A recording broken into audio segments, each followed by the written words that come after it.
as the Sabres play host to the Montreal Canadiens with the series tied 2-2. Morning skate was held today. Ukko-Pekka Luukkonen appeared to be in the starter's net, so it looks like it's going to be 2 games in a row for him. And then Connor Timmins was not on the ice, but head coach Lindy Ruff said with the media afterwards that Timmins had a maintenance day and will be available for tonight. But we'll get official word on the lineup much closer to puck drop at 7. Pregame is an hour before that at 6, and both, of course, going to be right here on WGR. One other game tonight, it's the Ducks hosting Las Vegas. Vegas is the team that can advance tonight with a win. If they do advance, they will take on Colorado in the Western Conference Final. And then also going on today, it's the NFL schedule release day. We've gotten nuggets throughout the week, but it'll be the full schedule tonight across the league at 8 p.m. We do, though, have some rumors to keep an eye on. NFL insider Jordan Schultz is reporting the Bills will host the Chiefs on Thanksgiving night. And then Ryan Talbot of Syracuse.com is reporting Bills will be at Denver on Christmas Day. Again, we'll get official word on this at 8 p.m. later tonight. Also going on in sports, Day 1 of the PGA Championship just outside of Philadelphia. Day 1, of course, is underway. And we do have a 4-way tie at the top at 3 under. Aldrich Pottinger, Steven Yeager, Minwoo Lee, and Ryo Hisatsuni are your current leaders. Then in baseball, Bison's home versus the Woo Sox just after 6. That game can be heard on our sister station, the Bet 1520. While in the majors, the Mets, they are currently up on Detroit, 7-3 in the 6th. And catch every moment, every reaction, and every big Buffalo sports moment live now on YouTube with Jeremy and Joe in the morning, Schopp and the Bulldog in the afternoon, and watch your favorite WGR hosts anytime, anywhere. Live on air, live on YouTube. It's brought to you by Belknap Heating and Cooling. For more money and less ka-ching, give Belknap a ring. It's your Paddock Chevrolet Sports Update. Paddock Chevrolet with you for the extra mile since 1935. I'm Zach Jones for Western Europe's Voice of the Fan, WGR.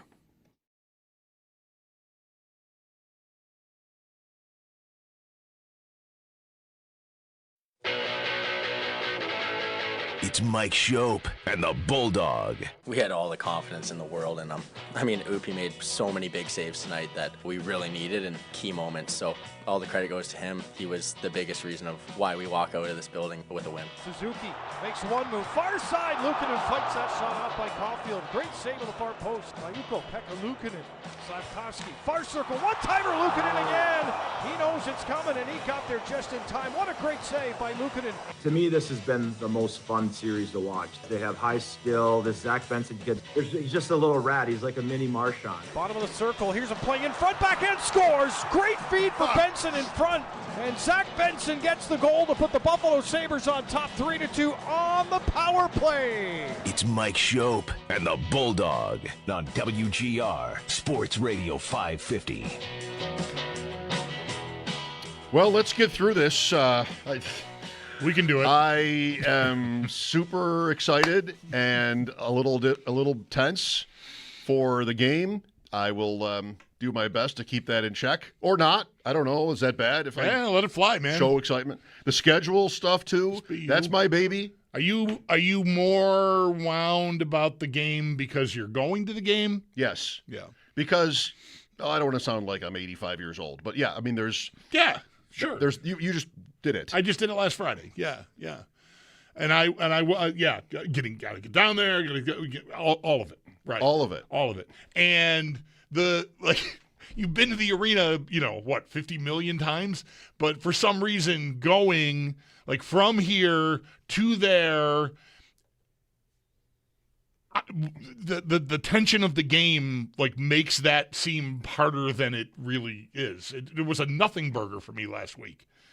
I mean, I guess I was so comfortably down there in so much time. It was ridiculous. That was game 2? That was game 2. Yeah. So, but I know a lot of the day I was just what route do I want to take? I don't want to just settle for getting into through the 190 traffic. I don't want to bite into that. I got to come through And then I ended up just hitching a ride with my kid, and we just drove down Main Street, and he parked, and we walked in, and I was I was at the arena by 6:15. I'm feeling the train. It was right, tonight, I did right. for the game we went to. Yep, that's always a solid move. It sounds like Luukkonen, not surprising. No. Lyon would have been really surprising. Yes. I would say. Yes. Not maybe shocking, but almost. I liked yesterday. I felt like at this time yesterday, I wanted to open the door to the rotation returning, and we talked about the rest that the goalies have had when they've won so far and how they haven't won when they've played on, only the one day in between and whatever. But by the end of the show yesterday, I was like, yeah, it's going to be Luukkonen. It's just like I appreciated getting the conversation. And it was worth a conversation. Sure. But by the time we got done with it, or at least for me anyway, I was like mentally done with the question by like 5:36. Like, yeah, it's going to be Luukkonen. What are we doing here? And so, no surprise in the morning skate anyway. We also talked a lot yesterday, and we were all doing this, about Benson's series and Doan and the heroes on the ice these two guys have become, and they're not the only ones. And, Thompson, we spent 10 or 15 minutes on Thompson at one point late yesterday. Is he right is one thing. And I was thinking about that actually today too. And Dahlin as well, especially Dahlin. So the Bruins lose, and you get Zadorov had a torn MCL. Like, you get the injury update just when you don't need it anymore, really. When the season's over. Right.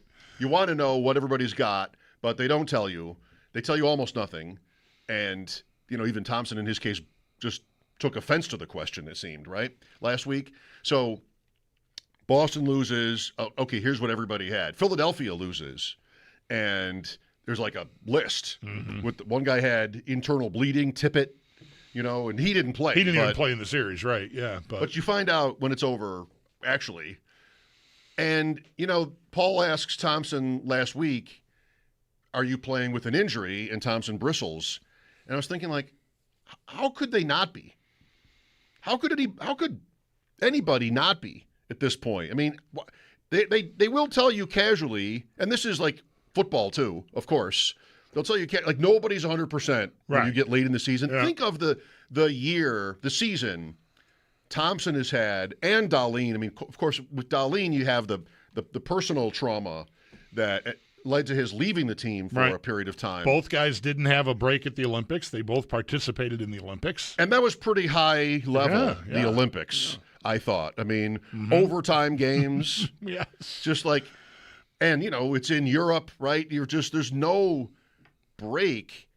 And what is it now? I mean, this is game 5. The first round was 6 more. This is game 93 of the NHL season.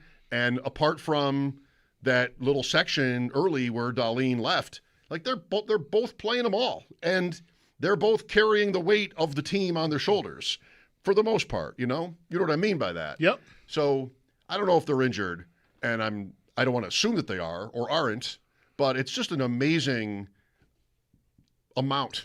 It's an amazing volume. Those two, all of it. But the guys who went to Italy, especially, and I mean, you have the pressure that already exists. You get into the playoffs, first time for both guys. You've got to, I think this is usually a thing, but not for everybody. I think with Buffalo, there's an added pressure to do a thing that the Sabres or Bills have never done. Like, that's always a part of the discussion is like, can this actually happen? Where you wouldn't ask that question in Colorado. Like, why wouldn't it be possible? Not because they're that good, just because they're a team that's been to Cups. You've seen it happen. Tampa. If you've never seen it happen, it's harder to imagine it happening. And if you're the one bearing the weight of that, like, there's going to be, it's a different kind of pressure. That I think one of my favorite things about them from very early on here, I guess it was maybe January when Tuck first said it, there was never a concern to me that this team, I mean, anybody can run out of gas. You do not get to choose when your tank goes empty, usually. I mean, you can do everything you can to try to preserve it and squeeze out every mile you can out of what you have, but you hit E. It's hard to really stave it off. There should be a meter so that you can know. Right. But I never worried that this team would be in a mindset of like, well, we already did enough. Because when Tuck said what he said in January about we're not just trying to get in, we're here to win the cup. Like, I loved that about him saying it and about the group, what it represented.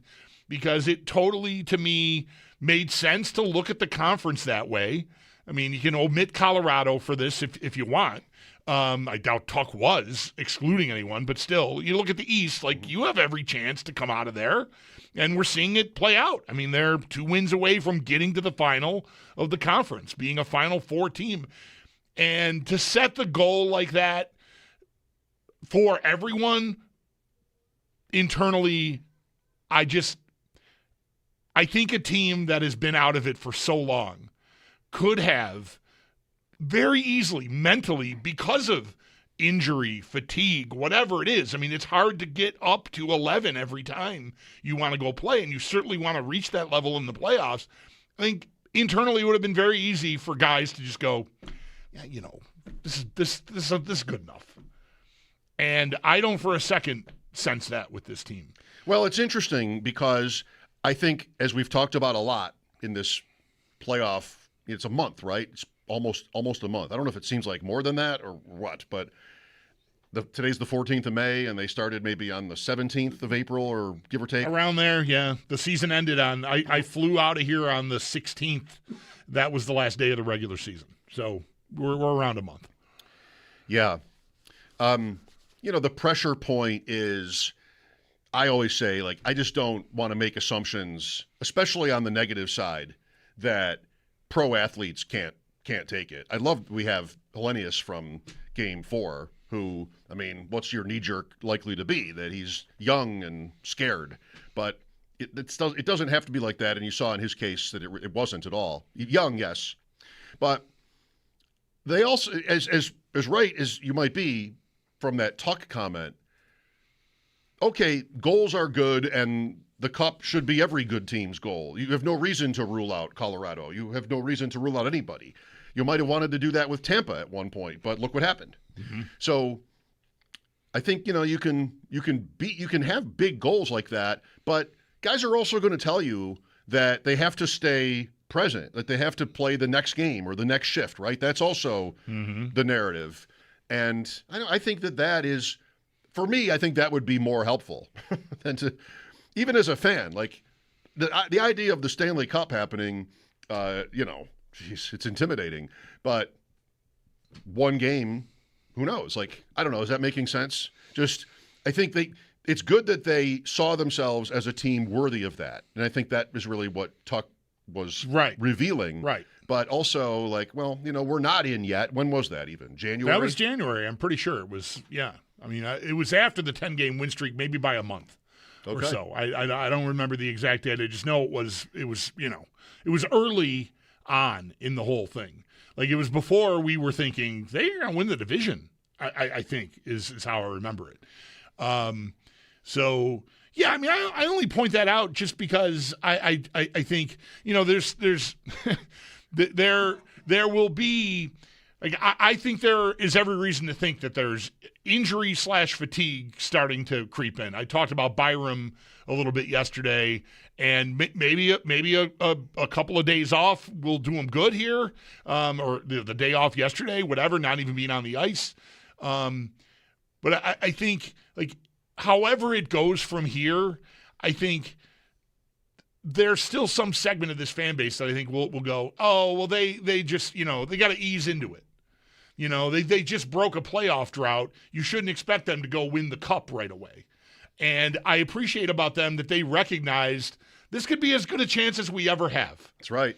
So let's go. That's not even talking. That's not even telling yourself a lie. Right. I mean, that's really you just don't true. know. Right. I mean, you just never know.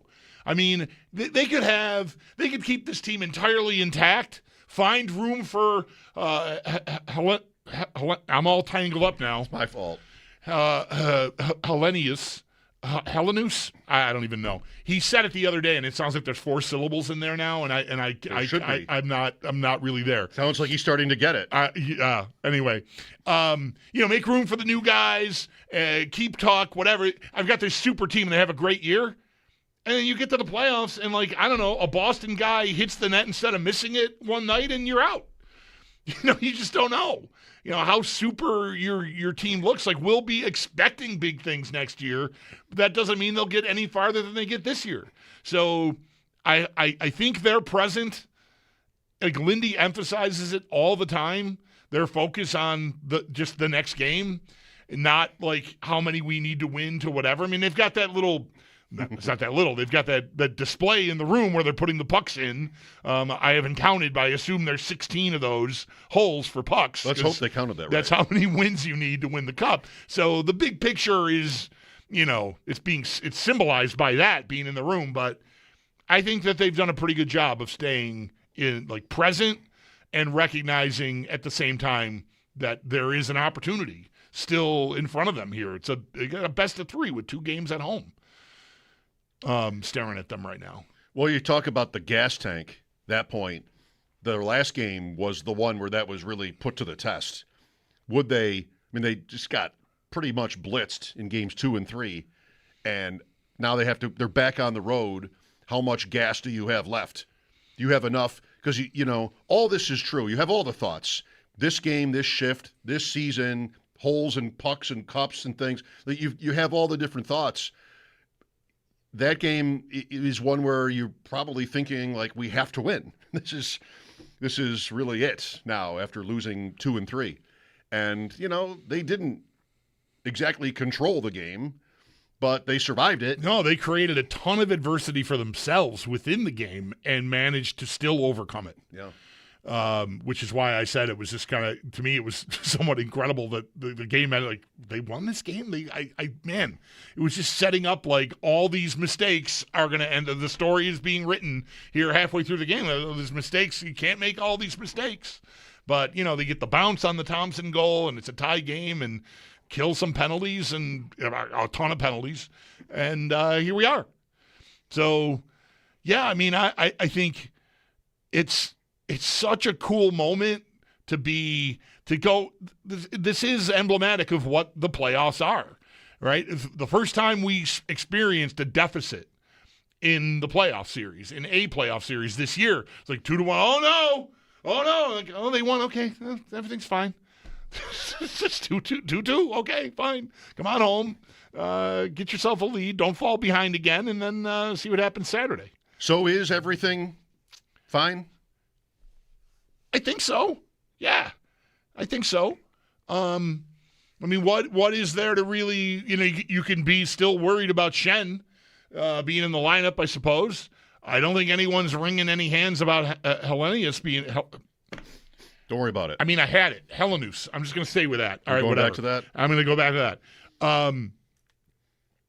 You're not worried about him. He lost in. He had those 2 great chances in the third period. Right, and we talked about how Lindy had him out on the ice very late, protecting a 1-goal lead.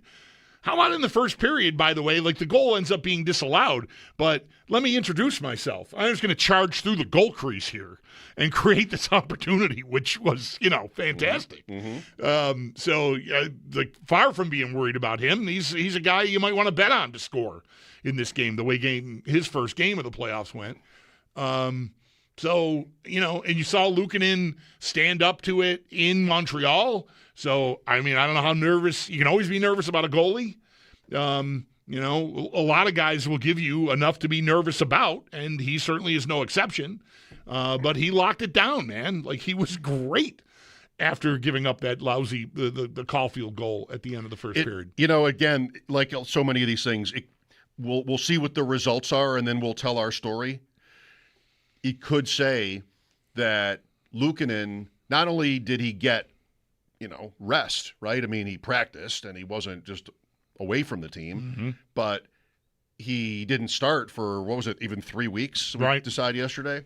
So not only is it that, but it could have been good for him mentally to have the struggle, to get pulled. That doesn't feel good, but then you get your chance at redemption and nail it.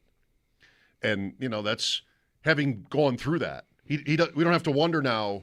Right. Where's his head at? Yeah. Maybe it's not a big point, but the fact that happened to him, I think I like that he came through that, and what he proved in Game 4 was really, impressive. So tonight, pregame at 6 with Paul, 803-0550 for your calls. Greg Wyshynski again, righto, at 4 today.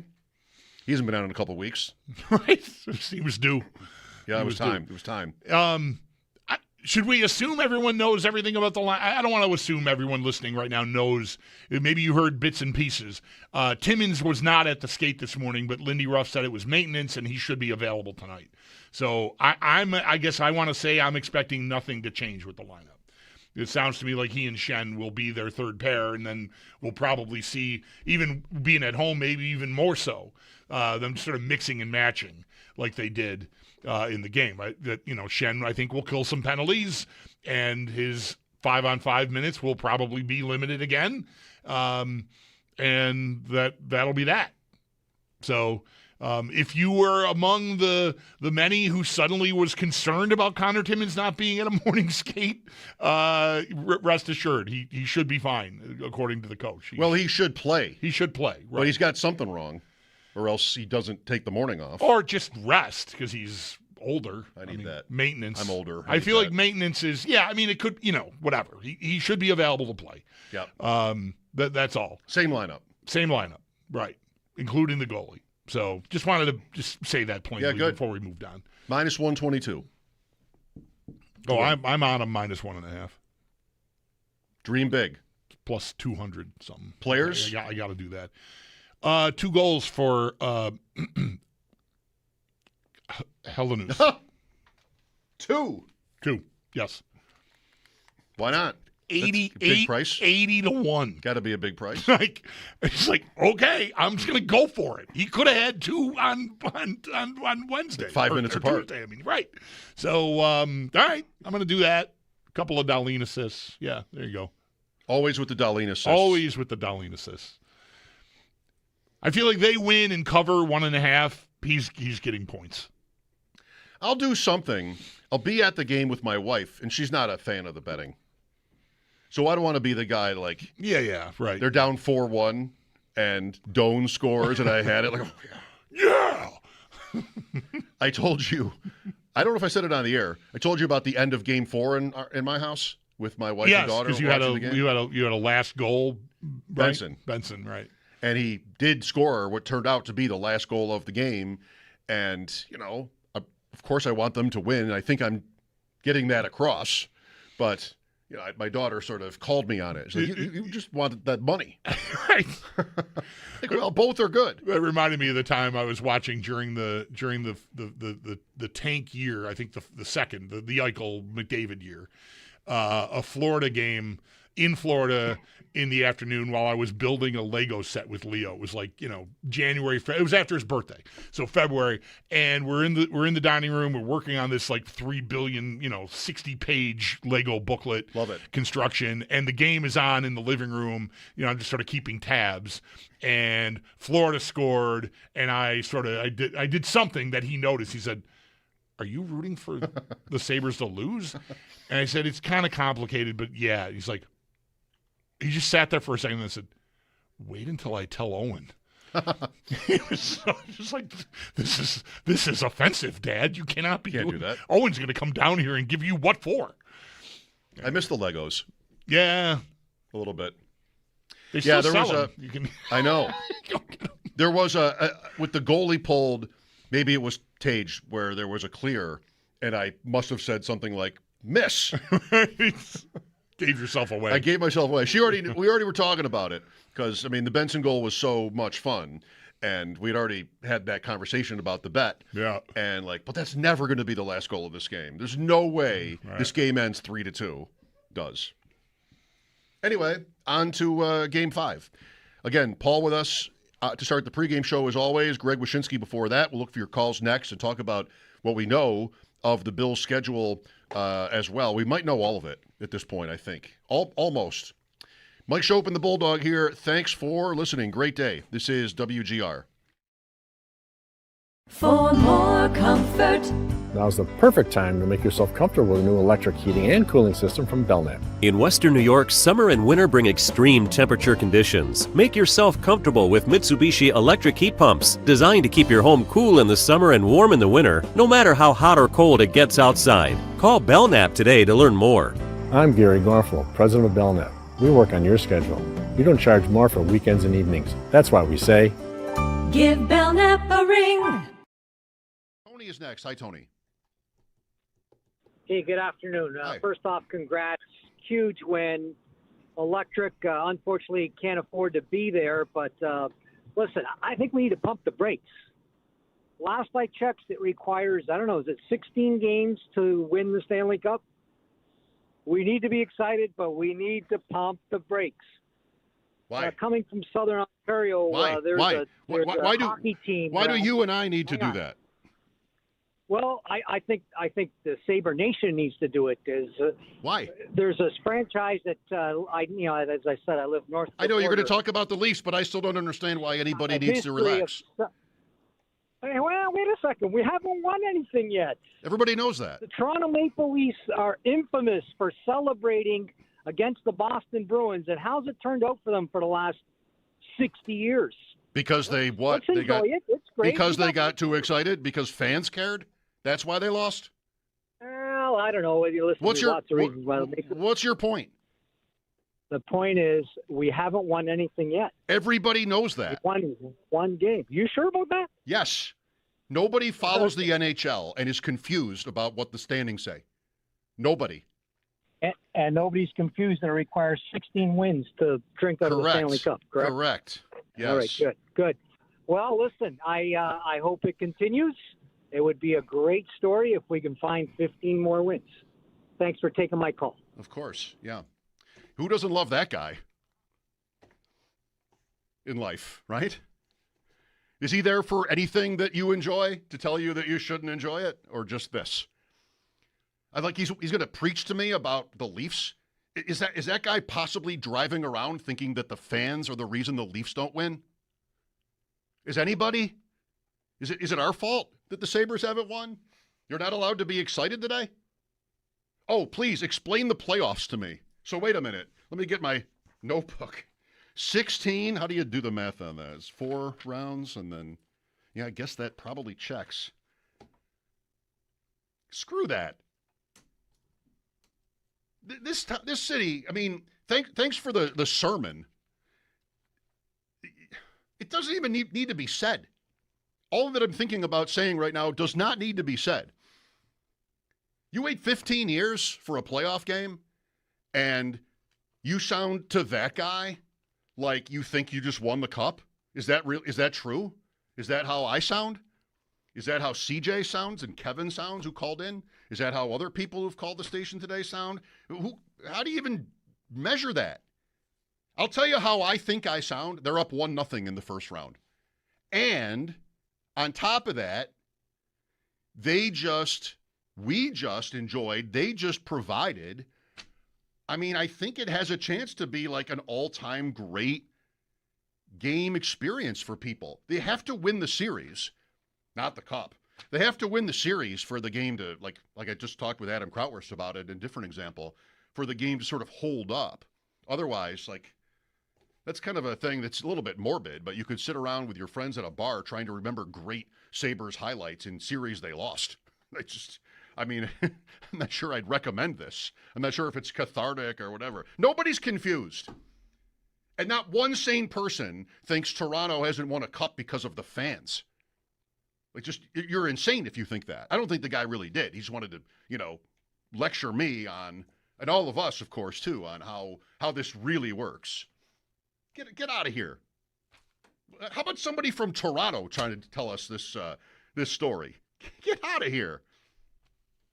I think you're jealous. I think the Sabres just did a thing that you are missing because the Leafs are not in the playoffs. And unfortunately, we don't want this. You wouldn't want this on anybody. But when you go this long before even getting back into the tournament, I mean, of course it's going to be more intense. Of course it's going to be more exciting and all of that. That's just how it is. That's just human nature. I mean, of course we're going to be. You get two fan bases that have been waiting for postseason success for so long, and you have two teams filled with young players who haven't really been in this position before, and this is really a changing of tide in the Atlantic. We're so used to seeing Florida, so used to seeing Tampa be in the playoffs, and just Florida and Tampa not being in the second round is so surreal, and seeing that this is who's coming out of the Atlantic is the first time we're getting a taste of what the future is going to look like. And both of those teams, I think, have really shown up and showed out. Anna Dua of Sportsnet on Sabres Live. Mike Schopp and the Bulldog here. We'll get to a call or two in mere moments. I just got the Sal text. We were sort of like nodding at each other through the text about the schedule. I think you maybe have the whole thing. He concurs from the great big ocean, the great big sea he's I out concur with his concur. You guys are concurring. Yeah, concurrently concurring. Multiple concurrences. Yes. All right. Well, what are we agreeing on so that I can concur? Well, you want to join the club. At Houston, a lot of this has been announced already, but then 3 home games: Detroit, Chargers, Patriots. Chargers, Patriots, then eventually the Ravens in Week 8, all 1 o'clock, scheduled 1 o'clock kickoffs, Sunday. And they're not holidays. We're not into the holiday portion of the schedule yet. That's interesting. Stay tuned. Monday night at the Rams. Sunday late afternoon at the Raiders, then the bye, then the Ravens at the Vikings. That's a Monday night at the Vikings. That was my guess for Week 1. It went Houston instead. Then at the Jets, Miami, weeks 10 and 11, and then the short week from Miami at home to Kansas City. Thanksgiving night. The Bills will not have to travel in between there. The Chiefs will, because they're not going to be here the week before. Why would they be? They'll be playing someone else. Yep. At New England, late Sunday. At Green Bay, that is a special. That's a Saturday? No, what is that? That's a special one. That's Week 14, Sunday night. Saturday, I think. Yeah, okay. Anyway, sorry. That's a Sunday night. All right. For Sunday nights, at Green Bay in December, super cool. Is that it? I mean, NBC, I think that's it. I think I'm forgetting one. Anyway, I'm just going to tie myself up here. Yeah. The Bears here on the following Saturday night. Thanksgiving night will be NBC, but it's not Sunday night, obviously. That's what I was thinking of. That's right. That's a Thursday this year. At Denver on Christmas afternoon. Yep. At Miami, and then the Jets here to close it again. I don't hate the Christmas one. I mean, just for personal reasons, Christmas is over for me by 4 o'clock. I'll want to watch whoever's playing. Yeah. It's Christmas Eve for me and my family. Like that's the bigger the bigger ask. And we'll probably be here on Christmas Eve setting up the game the next Thursday, Friday. Anyway, that's probably it. That's not official, but as we do, people have been piecing these rumors together. Let's go to Rick here. Hi, Rick. Hey, thanks for taking my call, guys. Sure. I just wanted to comment. The other day I was listening and someone, I don't remember what segment it was saying how they couldn't believe all this Greenway hate. And I guess I never really paid attention, so I specifically was watching anytime he was on the ice. And I think that is very valid. Like, it seemed like he was super impactful, but nothing that they would really pay attention to. It seemed like he was always making like a play even where the puck wasn't. So it was like pretty neat to watch because I never thought about it before. Mm-hmm. And I think he's like a really, really good player that maybe doesn't get the props that he deserves. And then if you want to comment on that, obviously, and then do we know like what the percentage is of like the other team scoring when he's on the ice? Because it seems like he stops a lot that they don't really talk about. I'm sure that could be looked up. I don't know that number. I don't also know of any Greenway hate that you're speaking of. Yeah, but I don't this know. Happens to me. There's factions of the fan base that I just don't think I'm in touch with. Either through years of attrition on social media or what, I don't know. But he's people were mad at him because he didn't fight Josh Anderson. I think it was that game 2 or 3. One of the games that was crooked, that they was pretty much decided. There was a scrum in front of the net, and Anderson punched him with a gloved hand a couple times, and Greenway just sort of looked uninterested. And I don't know what the reasoning for that would be, other than I'm not fighting you now because the game is over and I don't care. But I think fans, is a little bit of like Owen Power that goes on with Greenwood because he's so big and he's not maybe as much of an intimidator as you'd like. But I think he's a very useful player in the role that he's in. And I do think the caller is sort of on track with, if you watch him, he's on the right side of plays almost all the time. Like he's a very safe player. And, he's not the most important guy on the team, but I feel like the penalty kill's been good. He's right front and center with that, along with McLeod and Tuck, and Malenstein, his fourth line mate. So he's easy to have forgotten about because he was not here most of the year, and I thought maybe he was never coming back. And then suddenly they found some treatment that worked, and he's back. And I think he's playing the role that he's being counted on for just fine. In terms of shot attempts versus shots for when he's on the ice, he's the worst on the team in the playoffs. So I don't know if I don't have to strain to find the numbers to back this up like the caller wanted.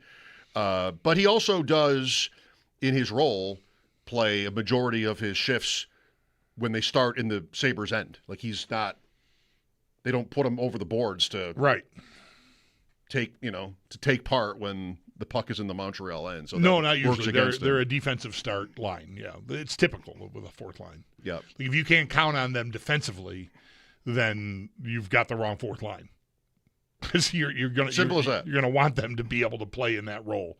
So yeah, Malenstein's right there with them. Playing together. Right. Naturally, their numbers are going to be real close for shot attempts for and against, but they're pretty bad, relatively speaking. Let's go to Eddie. Hello. Hey, thanks, guys. Appreciate you. We need you for our emotional, sure. To back us up. Just get through the day. We're just trying to get through the day. Yep. Oh, exactly. I thought about this the other day. I don't remember it being so physically and mentally absorbing, and I think it's basically because I was 40 last time I had to deal with this, and 56 is a lot different than 40. So I'm going to chalk it up to that because I can barely make it through the work week these past months. So, yeah. But I like what Mike said about momentum, and I'm a momentum guy. So I think, though, I was listening to another guy strategize about what's coming up, and basically Mike's comment about, what really works? Talent. Talent works. And I think we saw a little bit of that in Game 4, and I'm glad we have a coach that has the guts to make his own decision on these things. And I love seeing it. My personal take, and I don't know what yours is, Bulldog, about goaltending, I really think tonight would be great for Lyon because I'd love to see UPL pop back in the Forum. And then on Game 7, you just kind of make the choice. But, I just always want to go with the horses that brought us. Thanks, guys. Okay, well, I mean, the horses that we're speaking of here, one gave up 9 goals over a 2-game span and put them in a 2-1 series hole. Not that it was all on him, but like if we're looking at the goalies, and the other one just won in Montreal. So it feels pretty obvious to me to go back to the guy that just won on Tuesday. So that's what they're going to do. Yeah, I mean, I think you said it great earlier. We're like, even the conversation, you can have the conversation, but were they really ever going to do that tonight? I mean, were they ever really going to do that? Not even just how you compare the two goaltenders, but it's similar to the Boston series where your number one goalie, at least in terms of who started the series, faltered, and you went to the other guy, and that worked out. And they didn't pull him until he, if you will, faltered. So you're kind of just doing the same thing. And I don't have any impulse at all to try to book starts ahead of tonight. Like, I'll just see what happens tonight and then ask me what they should do in Game 6. It's probably as simple as win or lose. Well, they could lose a 2-1 game or something and go back to Luukkonen. That'd be interesting. Yeah. That'd be close. That would. Yeah. They could lose. Game 5 of the Boston series was that, they stayed with Lyon and didn't knee-jerk to pull them out just because they lost, because it's 2-1 in overtime. But that now we'll see what comes. I would like to know how Carrick is, because I wonder if Ruff would have played Hellenius had Carrick been healthy. He had the absence, weeks-long absence. He played in Game 3, and he kind of got run over. Faceoffs didn't. None of his attributes really were on display, and then he came right out. Maybe it's performance. Maybe they rushed him a little bit. Maybe none of those things. I think the nature of his injury begs the question. You know, and you can ask. I don't know if it's been asked, but I know I asked Paul about it. They're never going to tell you. But he had an arm/elbow injury. That could definitely hamper your ability to be. You can be cleared, you can do everything you need to do, but are you as strong there as you need to be? You know, we hear all the time about guys in seasons nursing injuries and even centermen not taking draws on one side versus the other because of something that they're dealing with on their hand or their wrist or their arm. I mean, I'm speculating here about Carrick. He only took 8 draws, but he lost 6 of them. And it's possible that they just recognize his value is largely that. And if that is hampered, then what are we doing? So that's my guess right now. And that, doesn't have to mean his playoffs are over. We'll see how they like McLeod in that fourth line role. I mean, McLeod does do other things for them too, kill penalties. But I wonder if this goes on long enough and Helenius ends up, I'm trying. It ends. I don't want to be like the guys on ESPN. It's just like it's all over the road on this guy's name. Just even today. Anyway, I just can't play nice. Yeah. If he's like going to be a staple in the lineup, then your choice might end up being McLeod or Carrick for fourth line center. And if Carrick proves over the course of a week or two here that he can get back in and be counted on draws, maybe that's a decision. But until we know that he can do that part, then I think he's probably going to be out. I wonder if the kid is the who comes out though. That's what I'm saying. McLeod to me would be the, unless he just is so valuable on the other, because he plays on the power play too, and Carrick certainly doesn't do any of that. Not yet. Pat is next. Hello, Pat. Hey guys. Hey, this is primarily for the Bulldog. No offense, Mike, but Chris, you were at the game Friday night, and I was the security guy that was giving you a hard time at the suite. Well, you should have. You were right to. You let me talk. I hope my friends were telling me that you were talking about it on the Monday show. Yeah. And I was telling them I'm going to call the Bulldog right before that, like over the weekend. I said I'm going to call the Bulldog on Monday and give him and bust his chops a little bit about that. And it turns out that you ended up bringing it up. Oh yeah. Oh well, Pat, you should know this about both of us. We never miss an opportunity to make fun of ourselves. And like I'm the butt of the joke there. I told that story everywhere I went all weekend. Because you were so polite, like I mentioned the lady's name, you're like, oh sure, of course, just go right in. And I felt you didn't catch any heat for letting me in there wrongly, did you? No, I did. Okay, good. I did, but you know what? What's funny is I didn't recognize you. I mean, I used to seeing the non-bearded Bulldog. I guess. That's a long time ago now, Pat. We gotta see each other more often. Yeah, we got to do it. Well, I know how to make that happen. Right. Continue to walk into the wrong room. Right.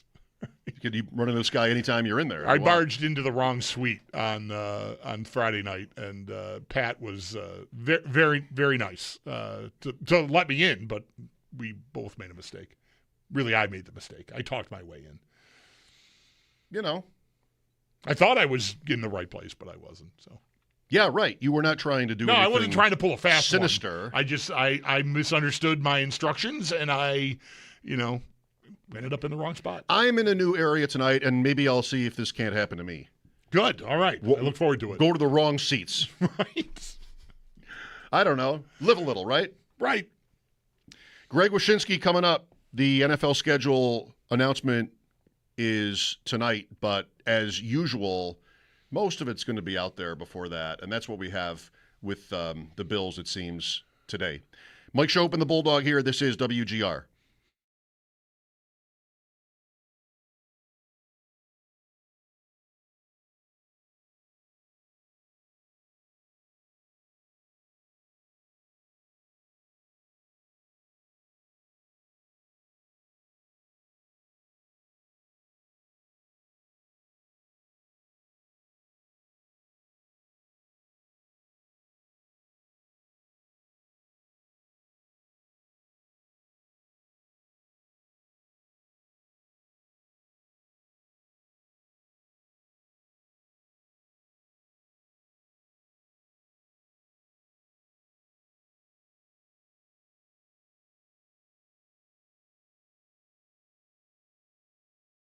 We can do it. I am super excited and a little tense for the game. I will do my best to keep that in check, or not. I don't know. Is that bad? If I let it fly, man. Show excitement. The schedule stuff too. That's my baby. Are you more wound about the game because you're going to the game? Yes. Yeah. Because I don't want to sound like I'm 85 years old, but yeah, I mean, sure. There's you just did it. I just did it last Friday. Yeah. And I gotta get down there. All of it. Right. All of it. And you've been to the arena, 50 million times, but for some reason going from here to there, the tension of the game makes that seem harder than it really is. It was a nothing burger for me last week. I mean, I guess I was so comfortably down there in so much time. It was ridiculous. That was game 2? That was game 2. Yeah. So, but I know a lot of the day I was just like, oh, what route do I want to take? I don't want to just settle for getting in through the 190 traffic.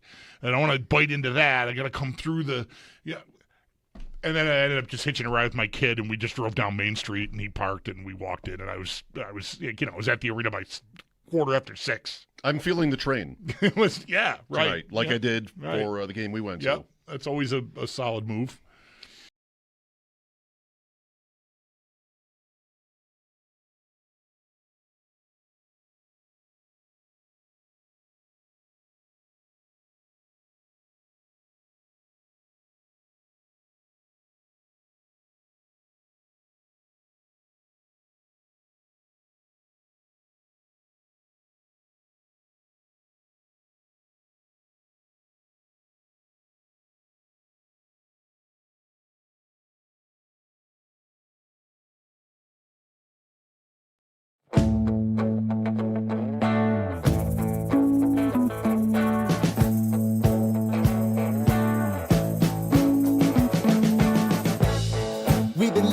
Sin so long, all the feels are gone.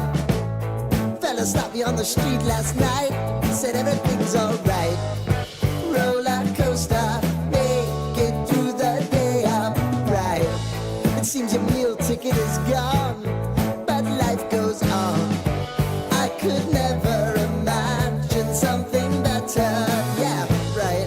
Now you're cooking on high heat in the middle of the street. Roller coaster, take me to a better time. Let's go.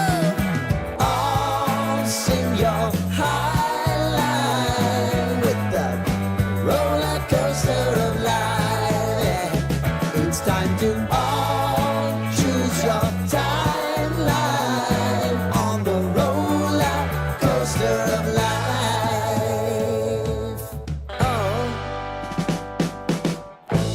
You seem to easily forget how to place your bet.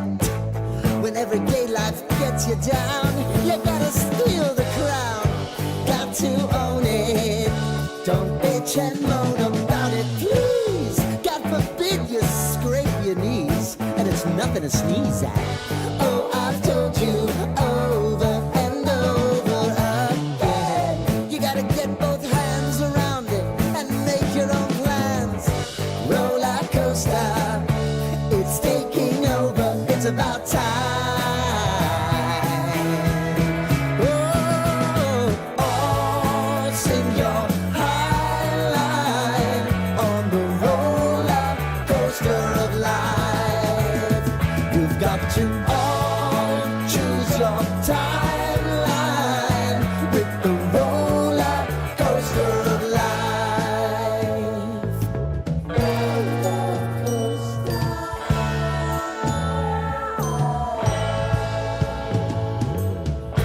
I want to go down the rabbit hole, down the rabbit hole of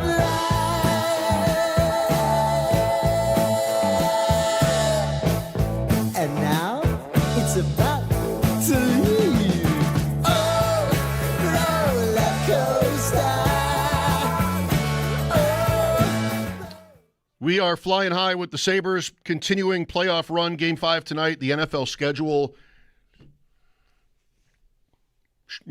working its way into the conversation, leak by leak, dripping its way into the conversation, sprinkling, whatever. We also have a golfer who was late for his tee time at the PGA Championship, and he seems maybe a little bit obnoxious about it. A little bit, yeah. I mean, I heard a post-round interview with this player. Higo, thank you. Yeah. And he just made excuse after excuse about it, and then was asked directly, like, do you agree with the ruling? He was like, well, I mean, I was late, so yeah, but begrudgingly at best. I mean, I don't know. He didn't. He seemed to think like he should have been given some leeway. Well, you know what's interesting about this?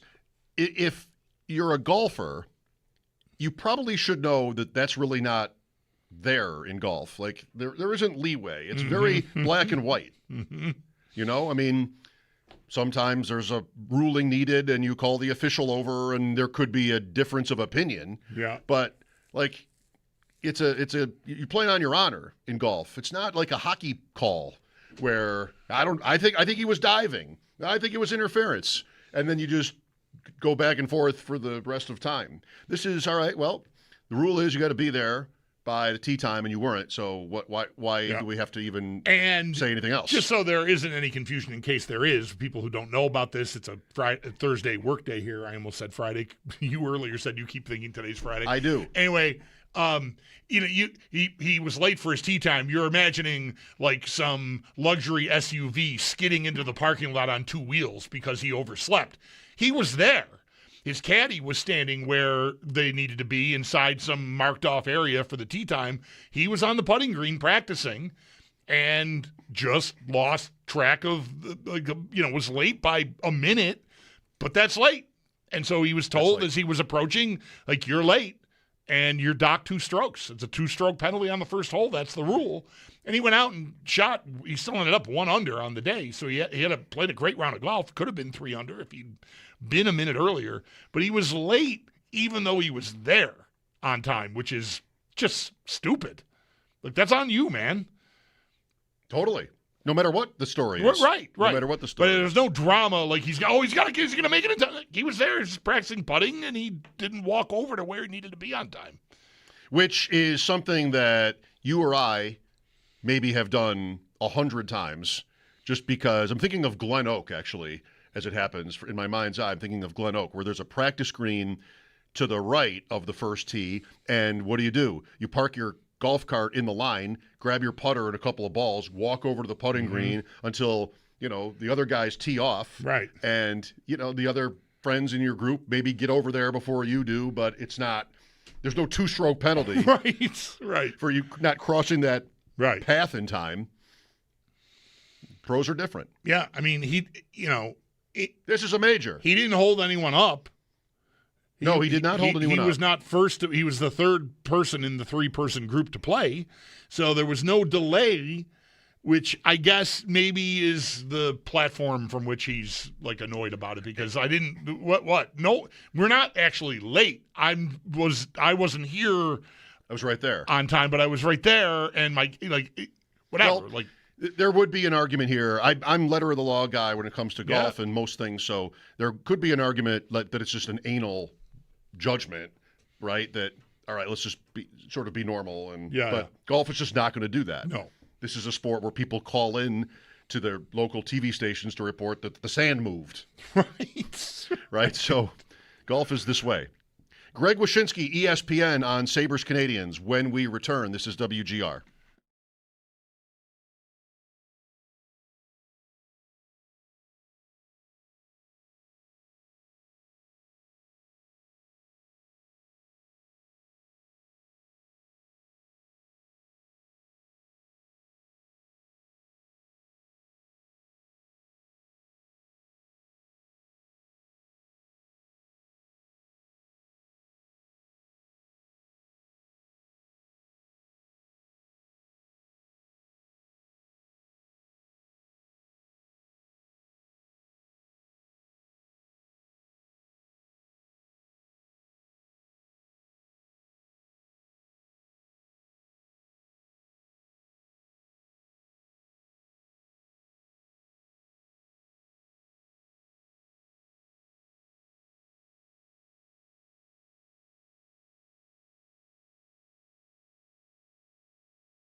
Young, yes. But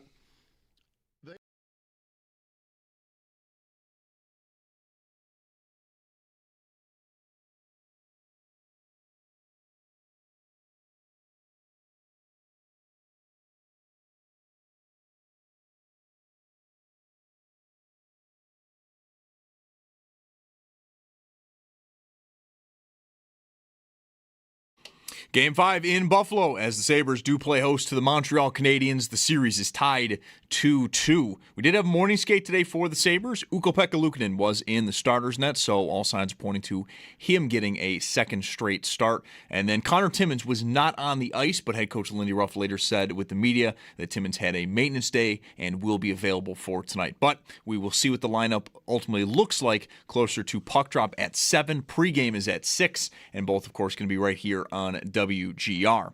One other game tonight, Ducks host Las Vegas. Vegas is the team that can advance with a win tonight to take on Colorado in the Western Conference Final. And then also going on today, it is NFL schedule release day. We've gotten nuggets throughout the week, but the full schedule across the league is going to be released at 8 p.m. tonight. We do, though, have some rumors to keep an eye on when it comes to the Bills. NFL insider Jordan Schultz is reporting that Buffalo will host the Chiefs on Thanksgiving night. And then Ryan Talbot of Syracuse.com is reporting the Bills will be at Denver on Christmas Day. Again, we'll get official word on all of this at 8 o'clock tonight.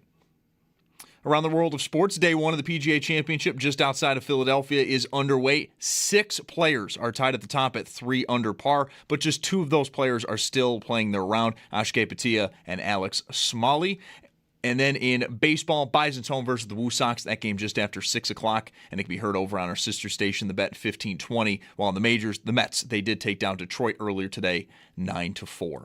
Catch every take, every reaction, and every big Buffalo sports moment live now on YouTube with Jeremy and Joe in the morning and Schopp and the Bulldog in the afternoon. Watch your favorite WGR hosts anytime, anywhere, live on air, live on YouTube. And it is brought to you by Belknap Heating and Cooling. For more money and less ka-ching, give Belknap a ring. That's your Paddock Chevrolet Sports Update. Paddock Chevrolet with you for the extra mile since 1935. I'm Zach Jones for Western New York's Voice of the Fan, WGR.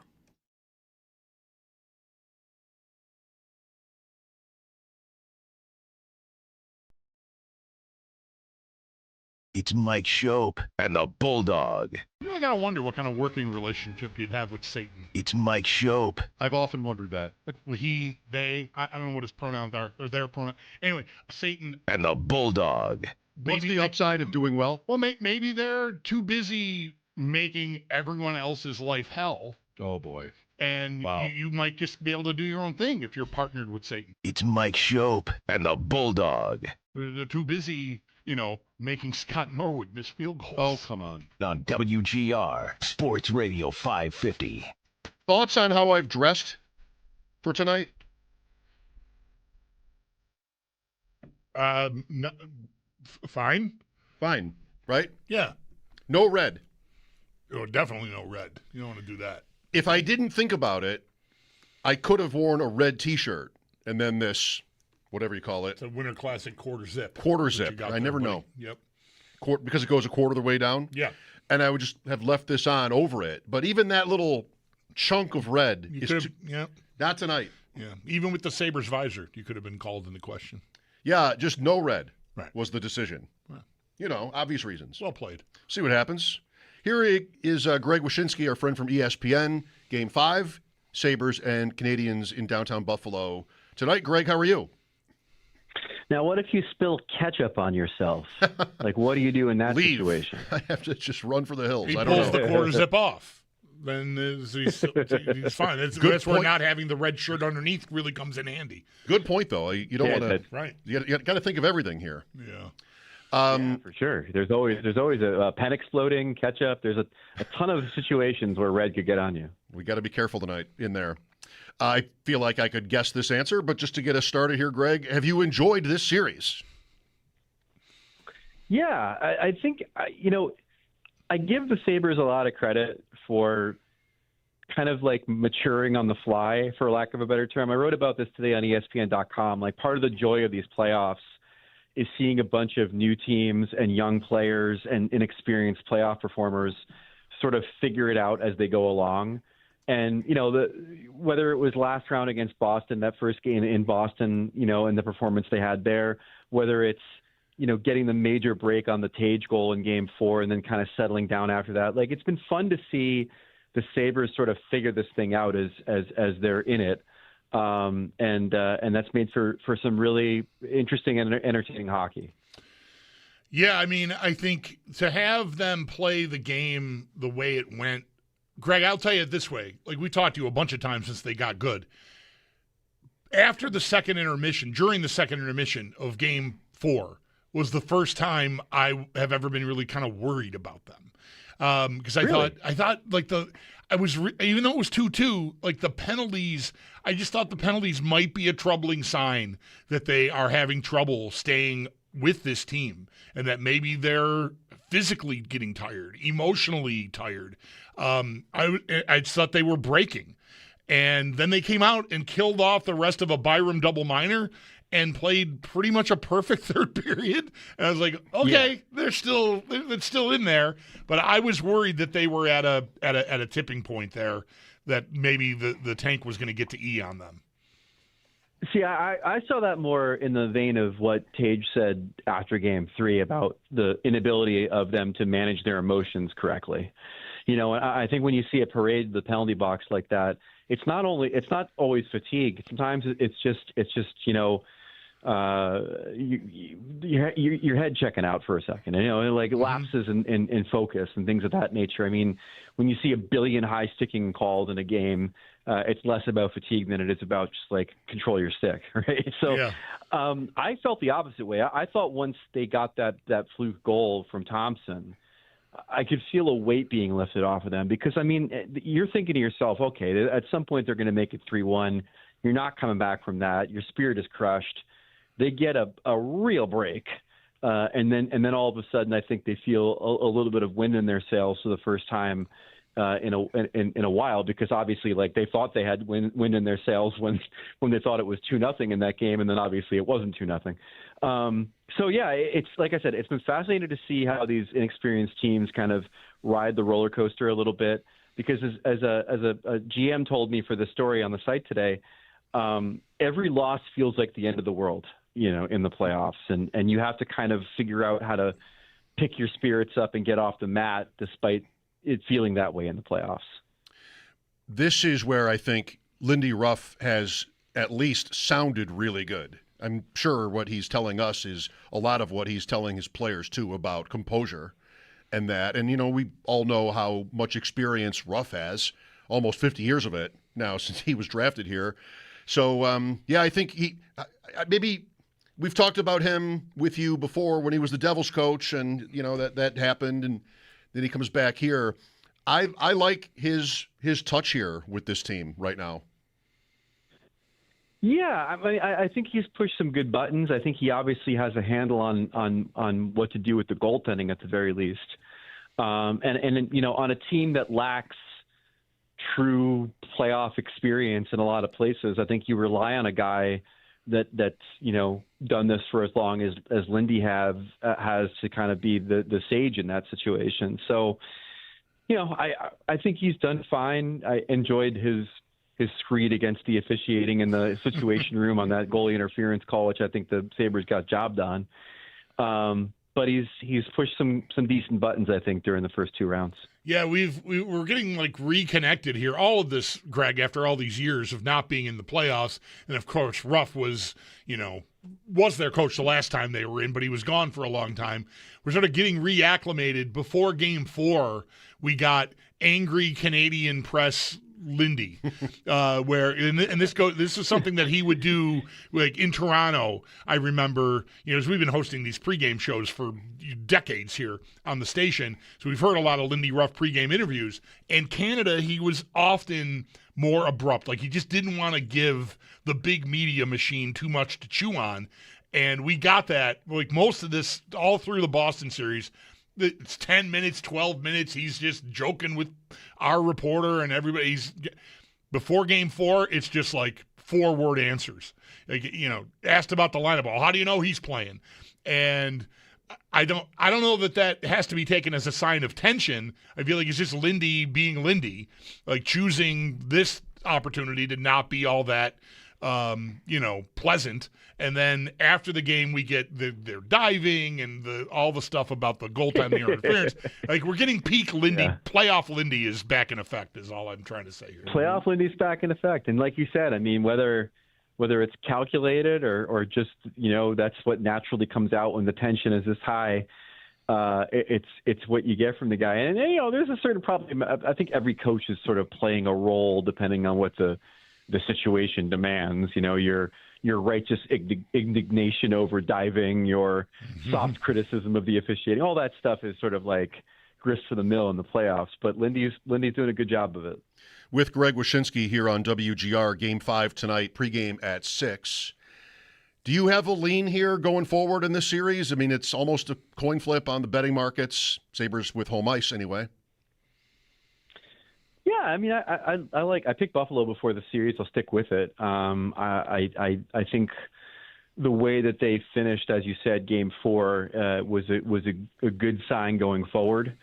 I like them in the series. I like the depth that they've had. I think that having the two options at goal has been beneficial all season and continues to be. Montreal is a pesky team, and they've certainly got some players that can make your life miserable offensively. But overall, I've long felt that Buffalo had the better depth in this series, and it's just their worst game was due to inexperience. I really believe that. Like, Game 3 was totally having to deal with the emotions of playing in that madhouse of an arena and everything else. And I think once you get through that, then you can exhale a little bit and know that top to bottom, you're the better team in the series. Greg, has there been anything through 4 games that you would say has surprised you about how it's gone? Not necessarily. Again, like they're getting contributions from the players that you'd expect. I would say probably the amount of penalties is a little bit surprising because, as Lindy mentioned, arguably their best game of the playoffs was Game 6 against Boston, and that was a game in which they had 1 minor penalty. And you'd figure that'd be proof of concept that when you stay out of the penalty box, good things can happen. And yet they didn't seem to learn that lesson. Now, again, it could be the environment, it could be mentality, it could be exhaustion, it could be a lot of reasons why there's been so many minor penalties in these last 2 games. But, once you've established that if you can keep your nose clean, that you can play an outstanding game of hockey and close out a series, you'd figure they would try to stay out of the box a little bit more often. Over under 1/2 diving minor tonight. I'm on the over. I think it's coming, even if it's not on Montreal. Right. I think we get one. I feel like he's called the shot on that one, right? Like we're going to get something tonight, a little embellishment of some sort. Just so the refs will let them know that they're listening. I saw how Emily Kaplan of ESPN, after maybe Game 3 in Montreal, held up that atmosphere there as just like on its own tier, words to that effect, just how special it was. I think, here there's obviously tons of energy. You saw that in the Boston series, really all down the stretch, those Tampa games, and we know what Buffalo can look like when it's hot like this. The dynamic with the other team's fans, though, with the Montreal fans in this case, is so interesting.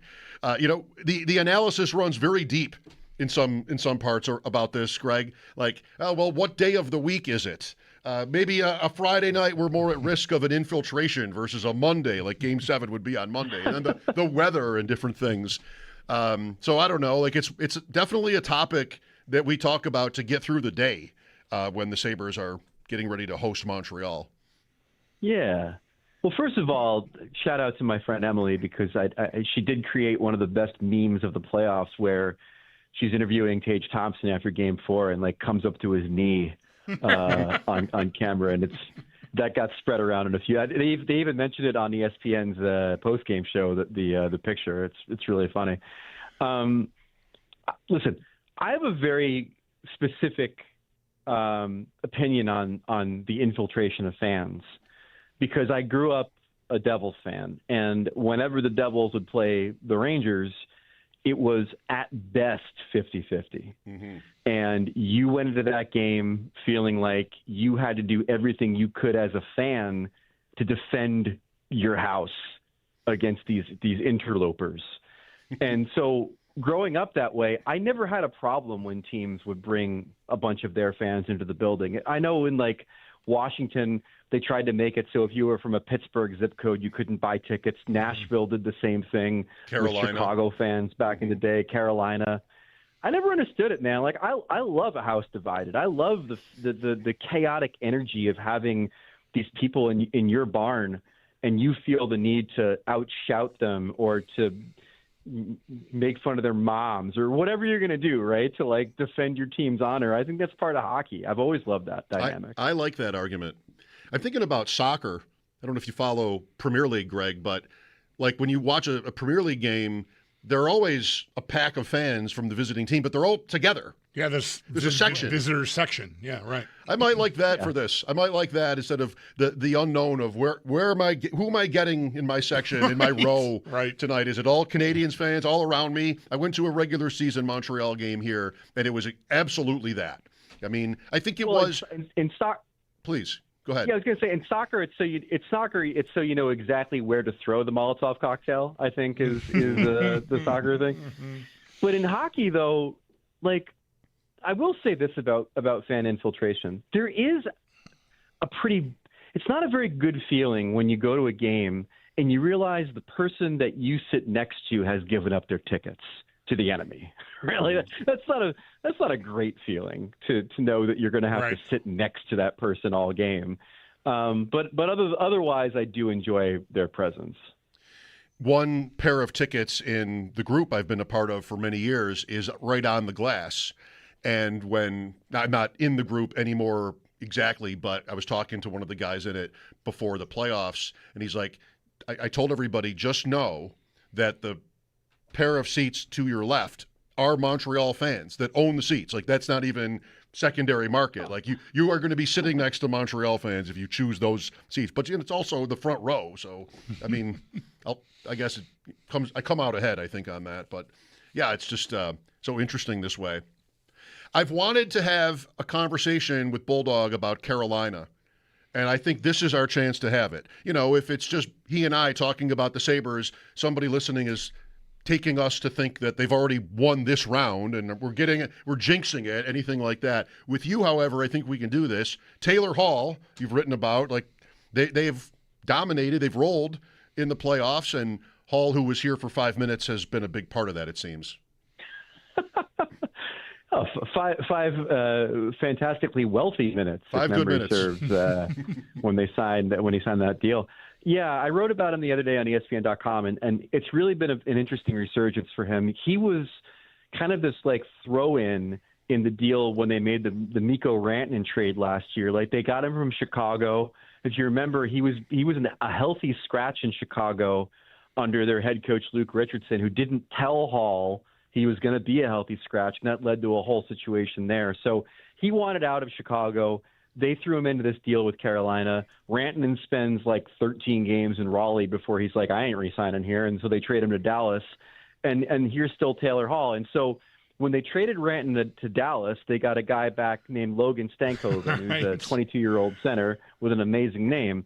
So Hall and Stankoven are on the same line with this cat, Jackson Blake, who's the son of former NHL player Jason Blake. And they're the best line in hockey right now. Like they cook. They're physical and they score goals and they create points. They have the best expected goals percentage in the league right now. And so now all of a sudden this Carolina team, where it was very one line you have to worry about, the Sebastian Aho line forever, now has two lines you have to worry about, and maybe even three, because this guy, Nick Ehlers, they got from the Winnipeg Jets, who's a really good goal scorer, is playing on their checking line with Jordan Staal and Jordan Martinook. So what I'm trying to say is that this Carolina team's real good. Like, they're deep. They can score. They're not like the other Hurricanes teams that you might have, like, watched fall short in the playoffs. There's a reason why they swept the first two rounds and became the first team to do so under this current playoff format. They're real good. Do you give whoever comes out of this Atlantic series much of a chance, or do you think Carolina is just going to be too much? Are they closer to Colorado than they are to, say, either Buffalo or Montreal?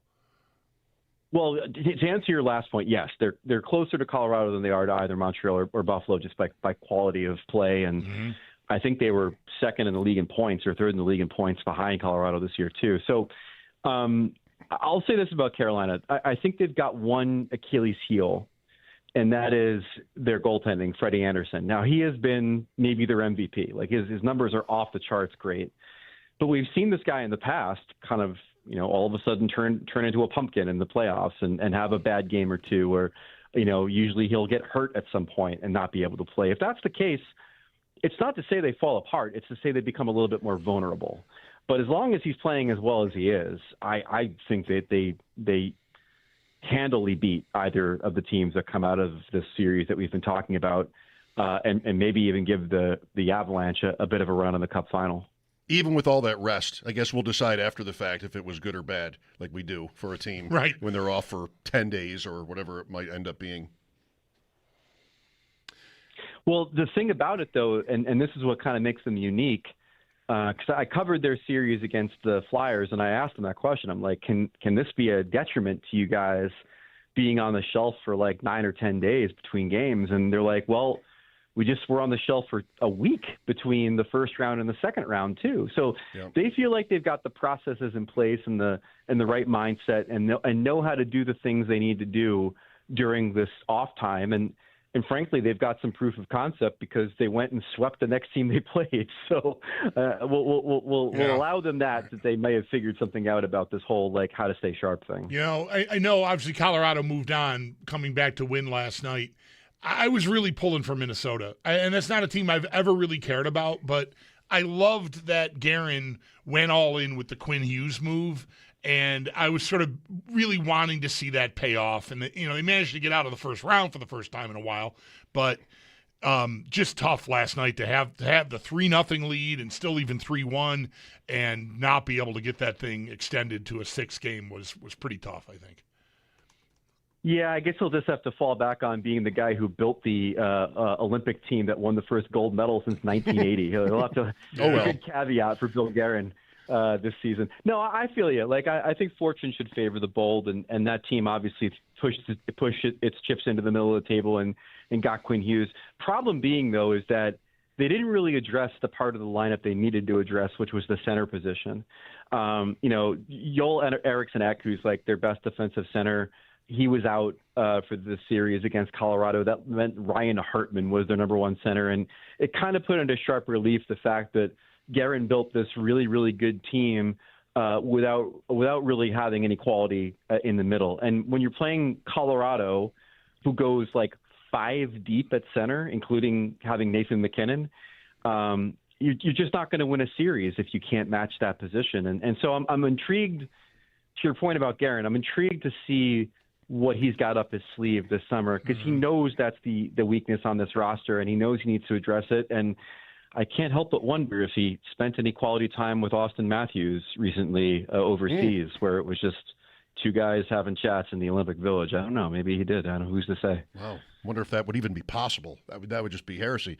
Game 5 is TNT tonight. Game 6, ABC, 8 o'clock Saturday night.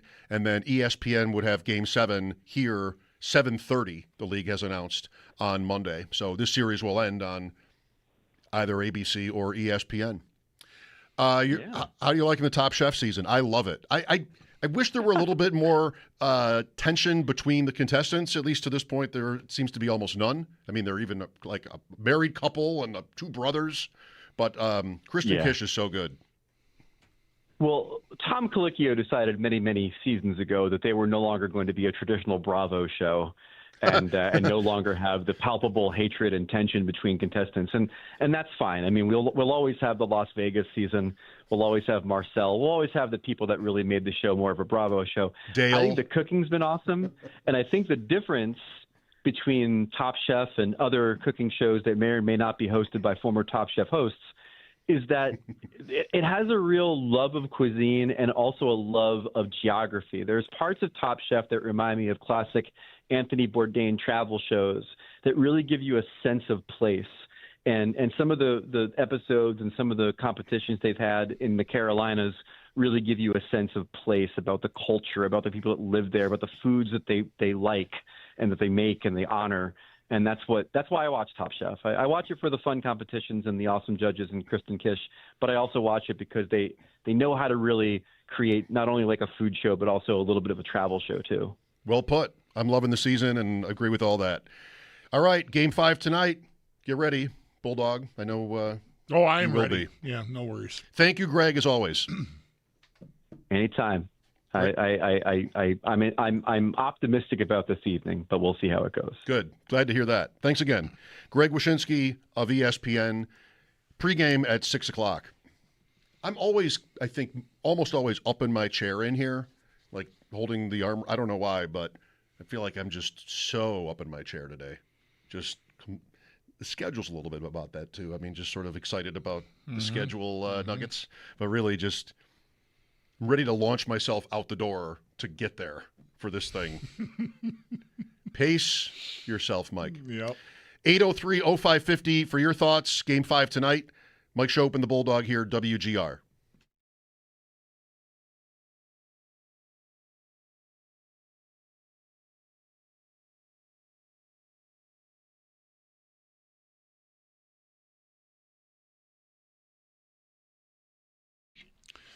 Bulldog here for Premier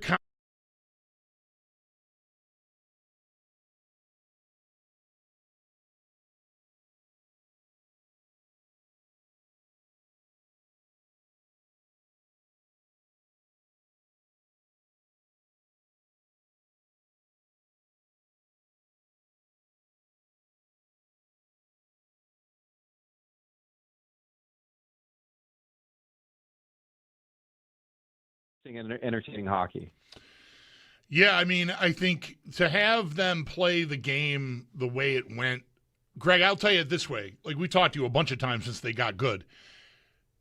After the second intermission, during the second intermission of Game 4, was the first time I have ever been really kind of worried about them.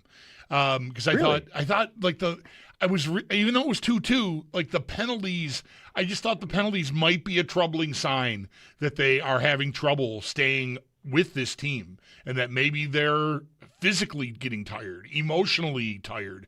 I just thought they were breaking. And then they came out and killed off the rest of a Byram double minor and played pretty much a perfect third period. And I was like, okay, it's still in there. But I was worried that they were at a tipping point there, that maybe the tank was going to get to E on them. See, I saw that more in the vein of what Tage said after Game 3 about the inability of them to manage their emotions correctly. You know, I think when you see a parade the penalty box like that, it's not always fatigue. Sometimes it's just you know, your head checking out for a second, you know, like lapses in focus and things of that nature. I mean, when you see a billion high sticking calls in a game, it's less about fatigue than it is about just like control your stick, right? So I felt the opposite way. I thought once they got that fluke goal from Thompson, I could feel a weight being lifted off of them, because, I mean, you're thinking to yourself, okay, at some point they're going to make it 3-1. You're not coming back from that. Your spirit is crushed. They get a real break, and then all of a sudden I think they feel a little bit of wind in their sails for the first time in a while, because obviously, like, they thought they had wind in their sails when they thought it was 2-0 in that game, and then obviously it wasn't 2-0. So yeah, it's like I said, it's been fascinating to see how these inexperienced teams kind of ride the roller coaster a little bit, because as a GM told me for the story on the site today, every loss feels like the end of the world, you know, in the playoffs, and you have to kind of figure out how to pick your spirits up and get off the mat despite it feeling that way in the playoffs.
has at least sounded really good. I'm sure what he's telling us is a lot of what he's telling his players, too, about composure and that. And, we all know how much experience Ruff has, almost 50 years of it now since he was drafted here. So, I think maybe we've talked about him with you before when he was the Devils coach and, that happened, and then he comes back here. I like his touch here with this team right now. Yeah, I think he's pushed some good buttons. I think he obviously has a handle on what to do with the goaltending at the very least. And on a team that lacks true playoff experience in a lot of places, I think you rely on a guy that's done this for as long as Lindy has to kind of be the sage in that situation. So, I think he's done fine. I enjoyed his screed against the officiating in the situation room on that goalie interference call, which I think the Sabres got jobbed on. But he's pushed some decent buttons, I think, during the first two rounds. Yeah, we're getting reconnected here. All of this, Greg, after all these years of not being in the playoffs, and of course Ruff was their coach the last time they were in, but he was gone for a long time. We're sort of getting reacclimated. Before Game 4, we got angry Canadians. The Montreal Canadiens, that series is tied 2-2. We did have morning skate today. Ukko-Pekka Luukkonen was in the starter's net, so all signs are pointing to him getting the start tonight, while Connor Timmins was not on the ice, though after morning skate today, head coach Lindy Ruff said with the media Timmins had a maintenance day and will be available for tonight. We'll see, though, about the lineups as we get closer to puck drop, which is at 7 o'clock, pregame at 6, and both are right here on WGR. There's one other game tonight. The Ducks host Las Vegas. Vegas, though, is the team that can advance to take on Colorado in the Western Conference Final if they can win tonight. Puck drop there is at 9:30. Then also going on today, NFL schedule release day. We've got nuggets throughout the week, but the full schedule across the league will be released at 8 p.m. tonight. However, we do have some rumors to keep an eye on when it comes to the Bills. NFL insider Jordan Schultz is reporting the Bills will host the Chiefs on Thanksgiving night, and Ryan Talbot of Syracuse.com is reporting the Bills will be at Denver on Christmas. Again, we'll get official word on all of this at 8 p.m. Day 1 of the PGA Championship underway today just outside of Philadelphia. 7 players are tied at 3 under. Martin Kamer, Justin Thomas, and Alex Smalley are the only 3 that are still on the course. The rest that are at the top of the leaderboard have already wrapped up their round. Then in baseball, Bison's home versus the Woo Sox just after 6 o'clock, and you can listen to that game over on our sister station, the Bet 1520. That's your Paddock Chevrolet Sports Headlines. Paddock Chevrolet with you for the extra mile since 1935. I'm Zach Jones for Western New York's Voice of the Fan, WGR.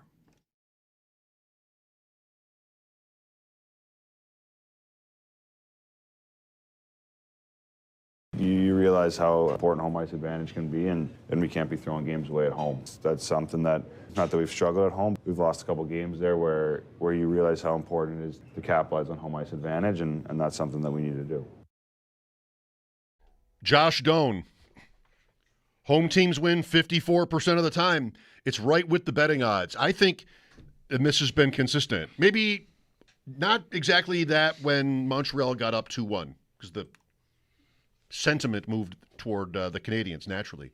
But it looks like we've all decided as a group that this is a coin flip series. Mm-hmm. And now it's 2-2, and the Sabres are about -120 to win the game. It's a very slight favorite. And likewise for the series with 2 potential home games left. Would you take overtime tonight? No. Same. No. I don't know. Maybe that's not the right answer. If you think the game is a coin flip, which I kind of do. Oh, what's overtime? A coin flip, So maybe it's just, I'll get to there and take my chances. I don't know, but I feel a little bit better about them than to say that. I guess I do too. I feel like being at home, and them having gotten through going through what they did in Game 3, and then the mess they made for themselves in the front half of Game 4, but managed to pull it together and play a great third period. I'll just tell you, the first thought I had today when I woke up was this is maybe Buffalo does to Montreal what Montreal did to Buffalo in Game 3. It's just sort of a 5-1, just get out of here game. Wow. Well, that was the first thought I had. And I guess I've kind of bet that way. I'm on Helenius to score twice. You were that way about Game 5 against Boston, too. Yeah. You kept getting back to, why don't they just beat them? Right. Which they had to wait till Game 6 to do. Right. But ultimately did. Yep. Here's Tom with us. Hi, Tom. Hello? Hey, gentlemen. Thanks for having me. Sure. So, first-time caller, honestly, first-time fan. Grew up in the Bills household, never really got into the hockey, but been loving it. First game I really honestly watched was against the Lightning back in whatever that was, February, and been hooked ever since. But question today. Wait, the 8-7 Tampa game was your first game? Because that's a hell of a place to enter. That's awesome. Basically, it was just on at work, and I happened to sit down and watch it, and I was like, wow, this is great. This is good. So anyways, all that to say, like, I've not watched that much hockey in my life. How fluky is all this that the last few months have been? Is the team in a good spot for the future? Are their contracts expiring? All that good stuff. So just, is this going to end in the days or weeks ahead or months ahead, or is this, are we in it for the long haul? Thanks, gentlemen. You're welcome. I mean, I am not, I'll preface this by saying I'm not so hard and fast with we had a soundbite from a reporter last hour. It was like changing of the guard in the division. I mean, I don't think it has to be quite that dramatic that now the Sabres and Canadians are just going to run things for a period of years. I mean, it was super close all the way to the end this year with Tampa, and I don't know, Ottawa was not far away. Detroit almost made it. And Florida, Boston made it. Florida just completely fell apart, and I think that they will be back. Sure. So it'll be really interesting to sort that out in the offseason, but the Sabres will be a part of that mix. I mean, that's to be expected. I think that they would be predicted to be good, if not first place again. So, no, I don't think it's a fluke in that way. I don't think you should expect it to, go away. Right. Yeah, the caller used the word fluky a couple of times, and we're now into a 6th month of them being a high-end team. To me, you can run hot, shooting percentage, save percentage, whatever. There's ways that you can sort of boondoggle your way through maybe even a significant part of a season. But this has been 6 months. If you go back to December when they got hot, I mean, that's a real period of time. So, it doesn't guarantee you playoff success next year. Like I talked a little bit about that earlier. Like, any series, the Boston series could have gone the other way. A couple of things go a different way, and like that's it. You're out. So, that's a whole different part of this. No, they're set up great. Tuch's contract is up. They'll have to figure out what they're going to do there. They are flush. I mean, Helenius has just shown up now in the playoffs, and already it's just like, okay, well, he's never coming out, right? One game. We'll see how the rest of the playoffs go. I mean, he started out pretty hot in the regular season and then kind of got away. So we'll see how that goes. But like if he's not on your team next year, he's the first guy up, right? Oslin's not even playing here. He was a difference maker. Kulik didn't play all year and was the first one of those three to show up and look like he was going to be really good. So they are flush with 20 to 23-year-old guys. They should be good for a while. The older guys aren't aging out, right? I mean, Thompson is there's still prime years left and enough under contract to sort of keep going with him at the top of your lineup. As I said, they'll have a decision to make about Tuch. And Tuch has a decision to make about them, too, ultimately. So we'll see where that ends up. But they're set up great, I think. Look at the ages of the defensemen. Right. And that's all. There's plenty of meat on that. I mean, they'll have Byram eventually, right? There's another year of Byram, I think, right? He's not UFA yet. He's one more year. He signed a 2-year deal to stay. So, you could maybe wrestle with whether you want to commit long-term to him while you've already done that with Dahlin and Power and Samuelsson. So we'll see what happens there. But even he doesn't have to be someone you have to move off of next year. Like, you're going to bring this team back maybe just with a couple of young guys in a couple of spots, and the expectation will be that they should be capable of 100 points again. Dahlin and Samuelsson each just turned 26 recently.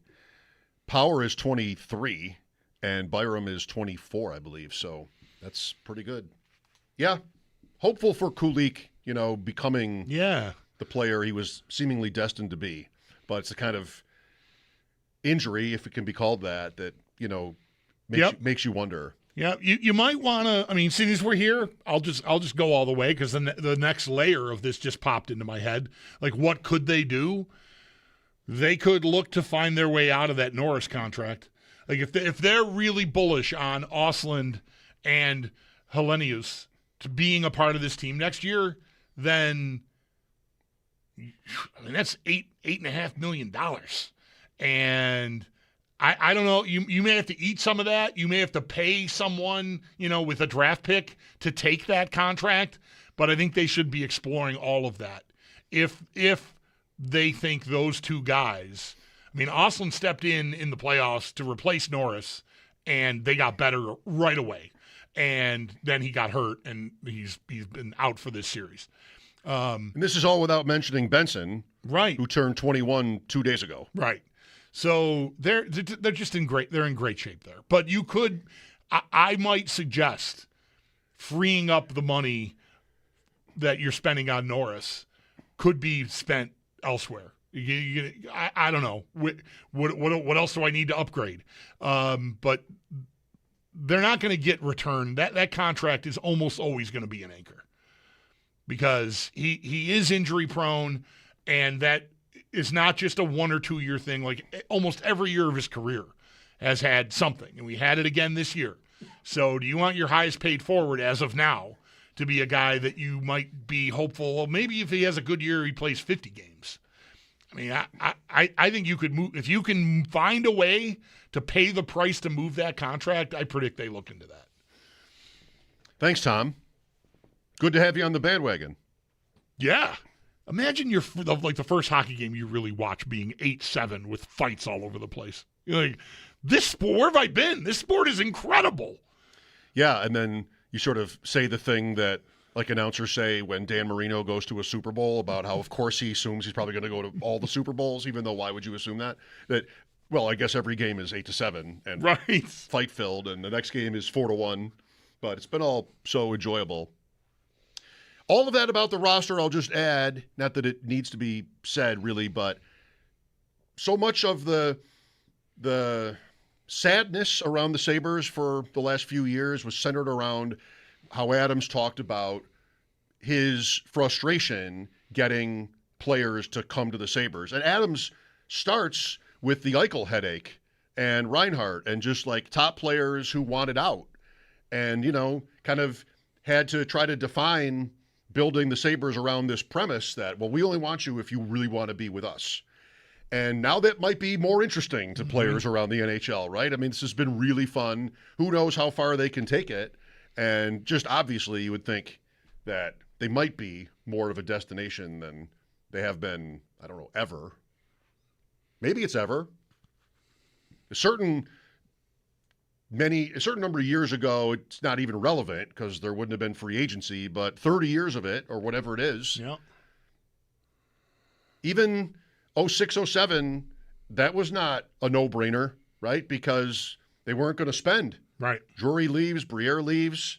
The Hasek teams weren't necessarily, no, I got to play with that group. Hasek left because they wouldn't pay Pekka. And then he left in anyway. part, yeah. So there was always that. Yeah, maybe I might be right, provided they're willing to spend. I don't want them to just save the money on the Norris contract. I want them to do something purposefully smart with it. I mean, they tried, and I'm sure they've tried many times to manufacture that hockey heaven, just like, no, this is really where it's at. But I don't think you can really fake that. And there was good and bad, like always. But right now they've got a pretty special thing. If they have room for anybody of significance to, move into the lineup here. As you laid it out, it doesn't sound like there's a lot of room. You're talking about making room, in fact. Right. Yeah, removing guys. Right. Mike Schopp and the Bulldog will be right back. This is WGR.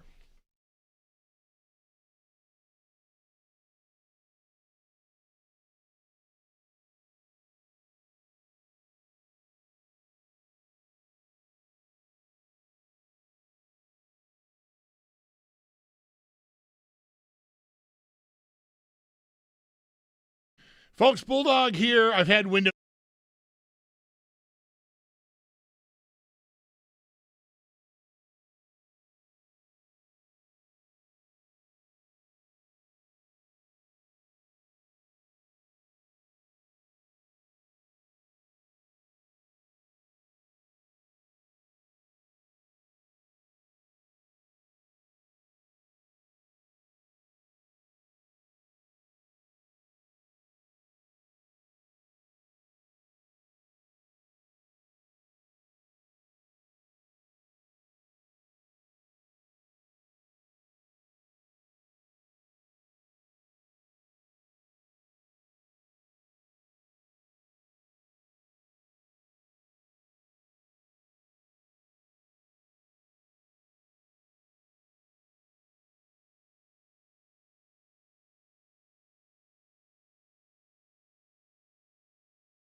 over an hour away from pregame.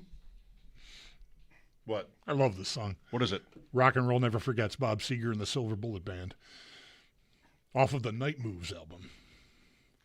Sounds like it could be good slither. You ever want to see, like, 70s rock and roll, like, summed up in a singular photograph? The portrait of the band on the back of Night Moves is one of the greatest band photos you have ever seen in your life. It is just tremendous. I can't even begin to. It looks so era correct. It is like it should be held up as like this is 1974 America. I'm trying to imagine what this means. What this would look like. I mean, is it an action shot? No, it's all the members shot. of the band. They're sort of stacked. Big hair, long hair, big hair, all caps, chest hair. I'm not sure if there's chest hair. There could be a lot of hair everywhere. There's this hair, and it's just these gentlemen are here to play some rock and roll music for you. A couple of guitars and some drums. It's just such a great photo. You know what? I'll find it during. I post every time I think to play that record. I post the photo of the back cover of the record. The front cover is just it's Bob Seger, it's just like him, and then the rest of the band is on the back, and it's such a great picture. Sounds like one of the great album design. It's killer. Album designs in history, right there with the Spinal Tap, that Black album. Right. None More Black. Right. Bill's schedule, we think we know it. My favorite site for the schedule is Nerding on NFL is the account. They've got about 10 or 12 teams already like locked in front to back. So as usual, we're getting a lot of the information before it's made official.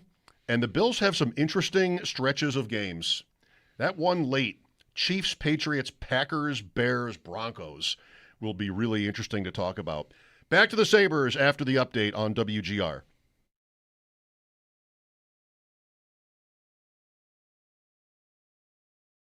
Impress Lindy, this is something that he would do like in Toronto. I remember, as we've been hosting these pregame shows for decades here on the station, so we've heard a lot of Lindy Ruff pregame interviews. In Canada, he was often more abrupt, like he just didn't want to give the big media machine too much to chew on, and we got that. Like most of this, all through the Boston series.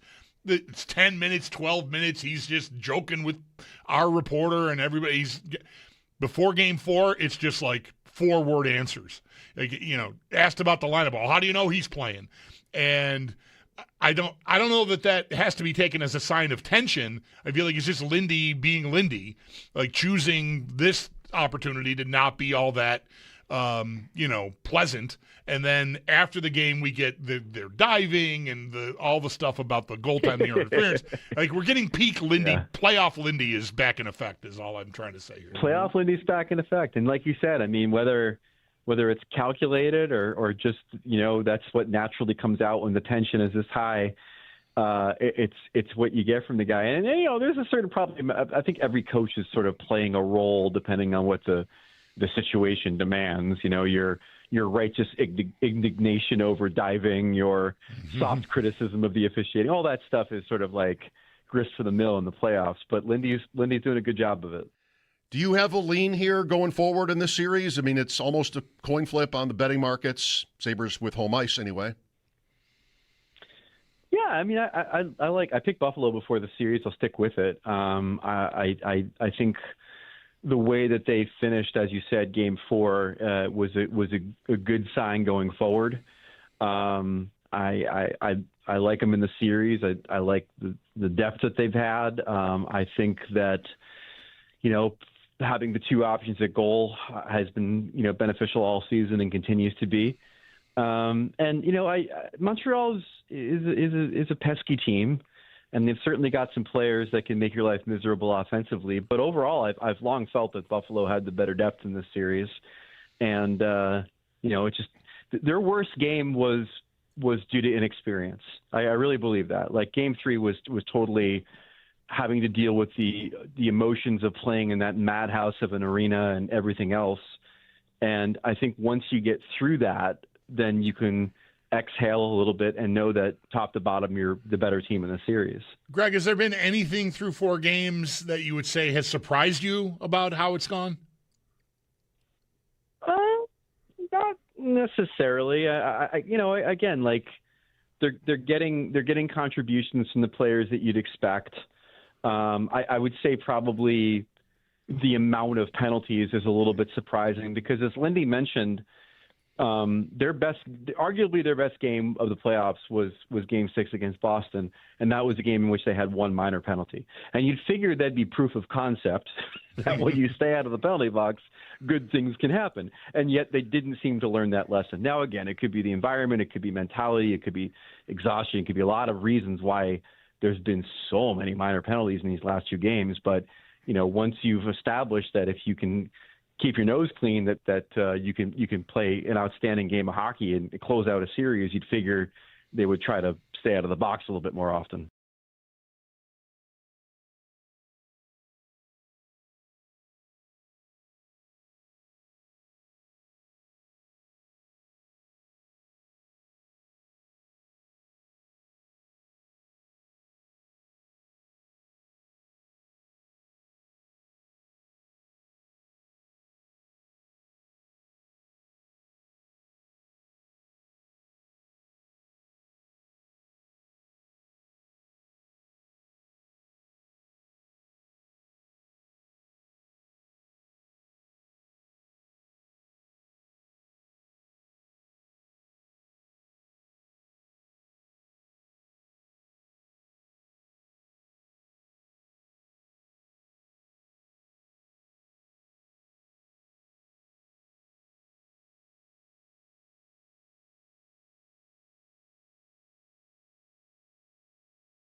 Pregame in just about an hour, as it is a Game 5, and the Sabres do play host to the Montreal Canadiens with the series tied 2-2. We did have morning skate today. Ukko-Pekka Luukkonen was in the starter's net, so all signs do point to him getting the start tonight. And then Connor Timmins, not on the ice this morning, but head coach Lindy Ruff, when speaking with the media afterwards, said Timmins had a maintenance day and will be available for tonight. Though we'll get lineup notes a little bit closer to puck drop at 7, and again pregame at 6. Both are going to be right here on WGR. One other game tonight, the Ducks, they host Las Vegas. Vegas, though, is the team that can advance to take on Colorado in the Western Conference Final if they can find a win tonight. Puck drop there is at 9:30.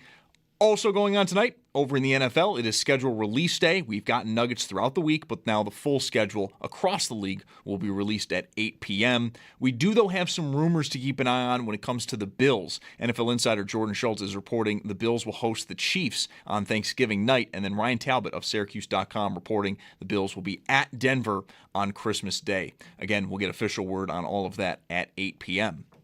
Over to the PGA Championship, day 1 is underway just outside of Philadelphia. 7 players are tied at 3 under. That is your lead right now. Martin Keimer, Justin Thomas, and Alex Smalley are the only players, though, that have the lead that are still on the course. The rest have already wrapped up their first round. Then in baseball, Bison's home versus the Woo Sox just after 6. That game can be heard on our sister station, The Bet, 1520. While in the majors, the Mets did take down Detroit earlier today, 9-4. And catch every take, every reaction, and every big Buffalo sports moment live now on YouTube with Jeremy and Joe in the morning and Schopp and the Bulldog in the afternoon. Watch your favorite WGR hosts anytime, anywhere, live on air, live on YouTube. It's brought to you by Belknap Heating and Cooling. For more money and less ka-ching, give Belknap a ring. That's your Paddock Chevrolet Sports Update. Paddock Chevrolet with you for the extra mile since 1935. I'm Zach Jones for Western New York's Voice of the Fan, WGR.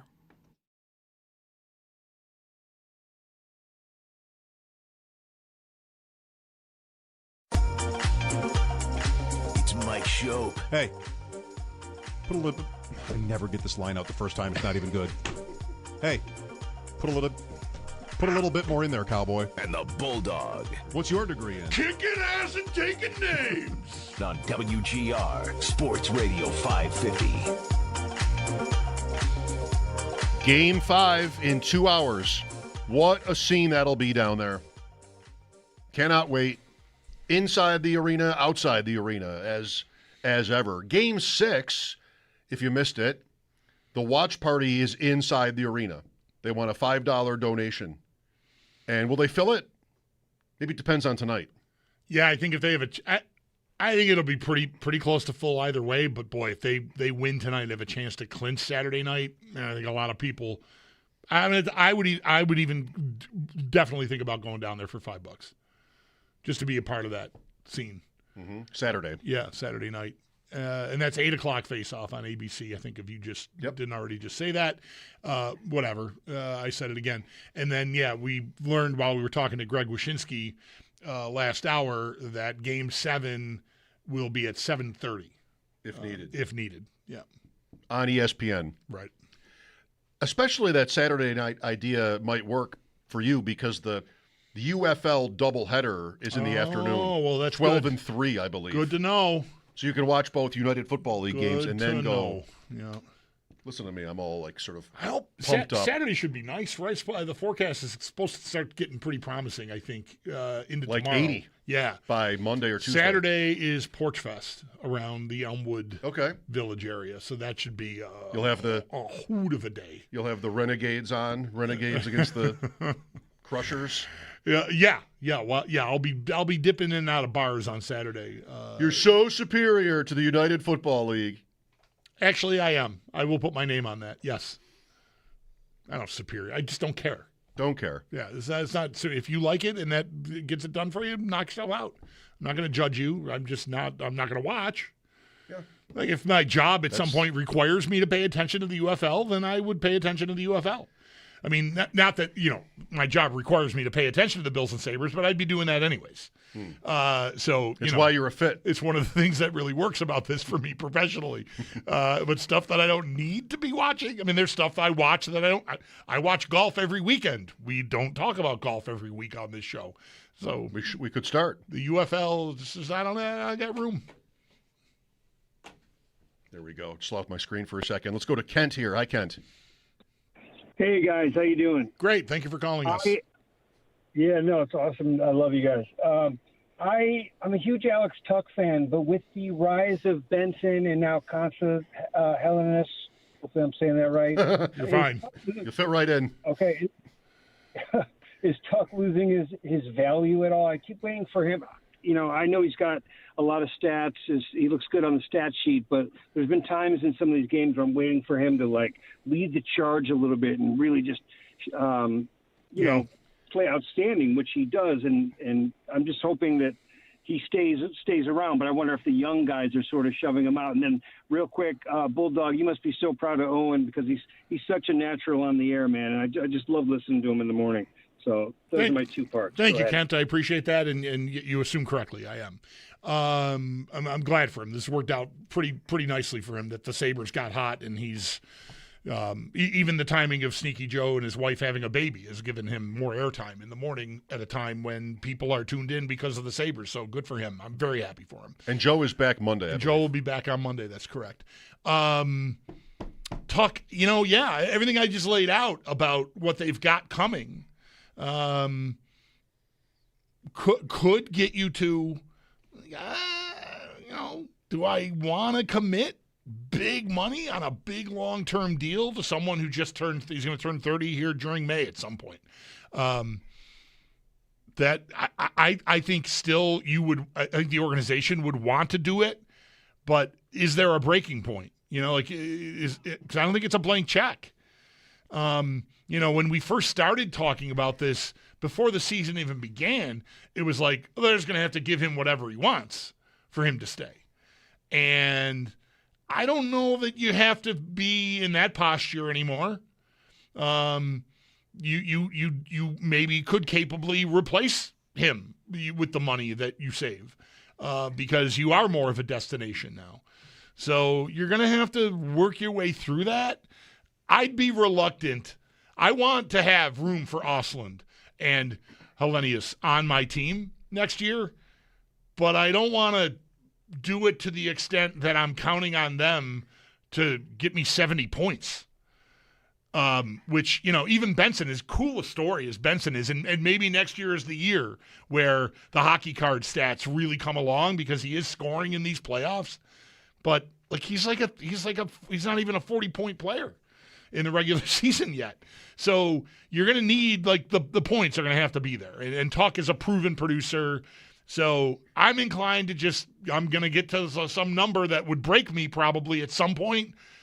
But I would be inclined to sign him for 8 years and just put my head down and hope that I get 4 good years out of it. So, am I copping out by asking, can you tell me how this ends first?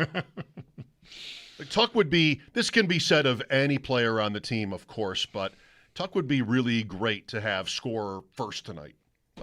Yep. He's been quiet. Just like Game 6 against Boston. Yes. And, things like that, if that contributes to a win, a series win, etc., changes, I think, a few of the puzzle pieces on this with Tuck. And we talked about this a week ago or so. I think maybe we did it before a game they lost, because I remember thinking, we could have waited on the off-season conversation. Whatever game it was, maybe it was the game you went to where everybody was bad. Now we're talking about off-season moves. Doesn't matter.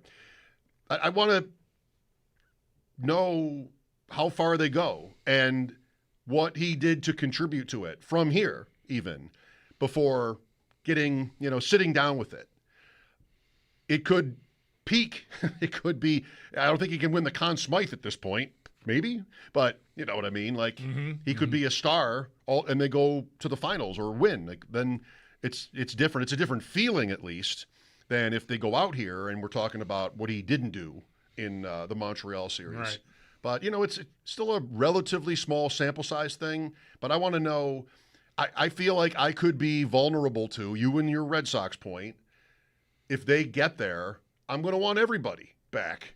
And it would just be a weird taste in your mouth if they took a star player from this particular season and, let him walk. Right. And, who knows what he wants. But I want to find that out first. He turned 30 on the 10th. Okay, so he is 30 now. All right. I knew it was May. Tuck is May 10th. Hellenius. Well done. Is May 11th. Back to him in a second. Benson is May 12th. And also from the Sabres roster, Riley Fiddler-Schultz is May 13th. So happy birthday to him. One day late. I'm on the Hockey Reference page, and they have the birthdays. That's what I use to look at birthdays, and he's on it. Okay. It's not a Sabres player, though. Yes. Who's this again? Riley Fiddler-Schultz. Maybe, Rochester. I don't know. Okay. I guess I should know. All right. He's on this roster. All right. Where's this roster from again? HockeyReference.com.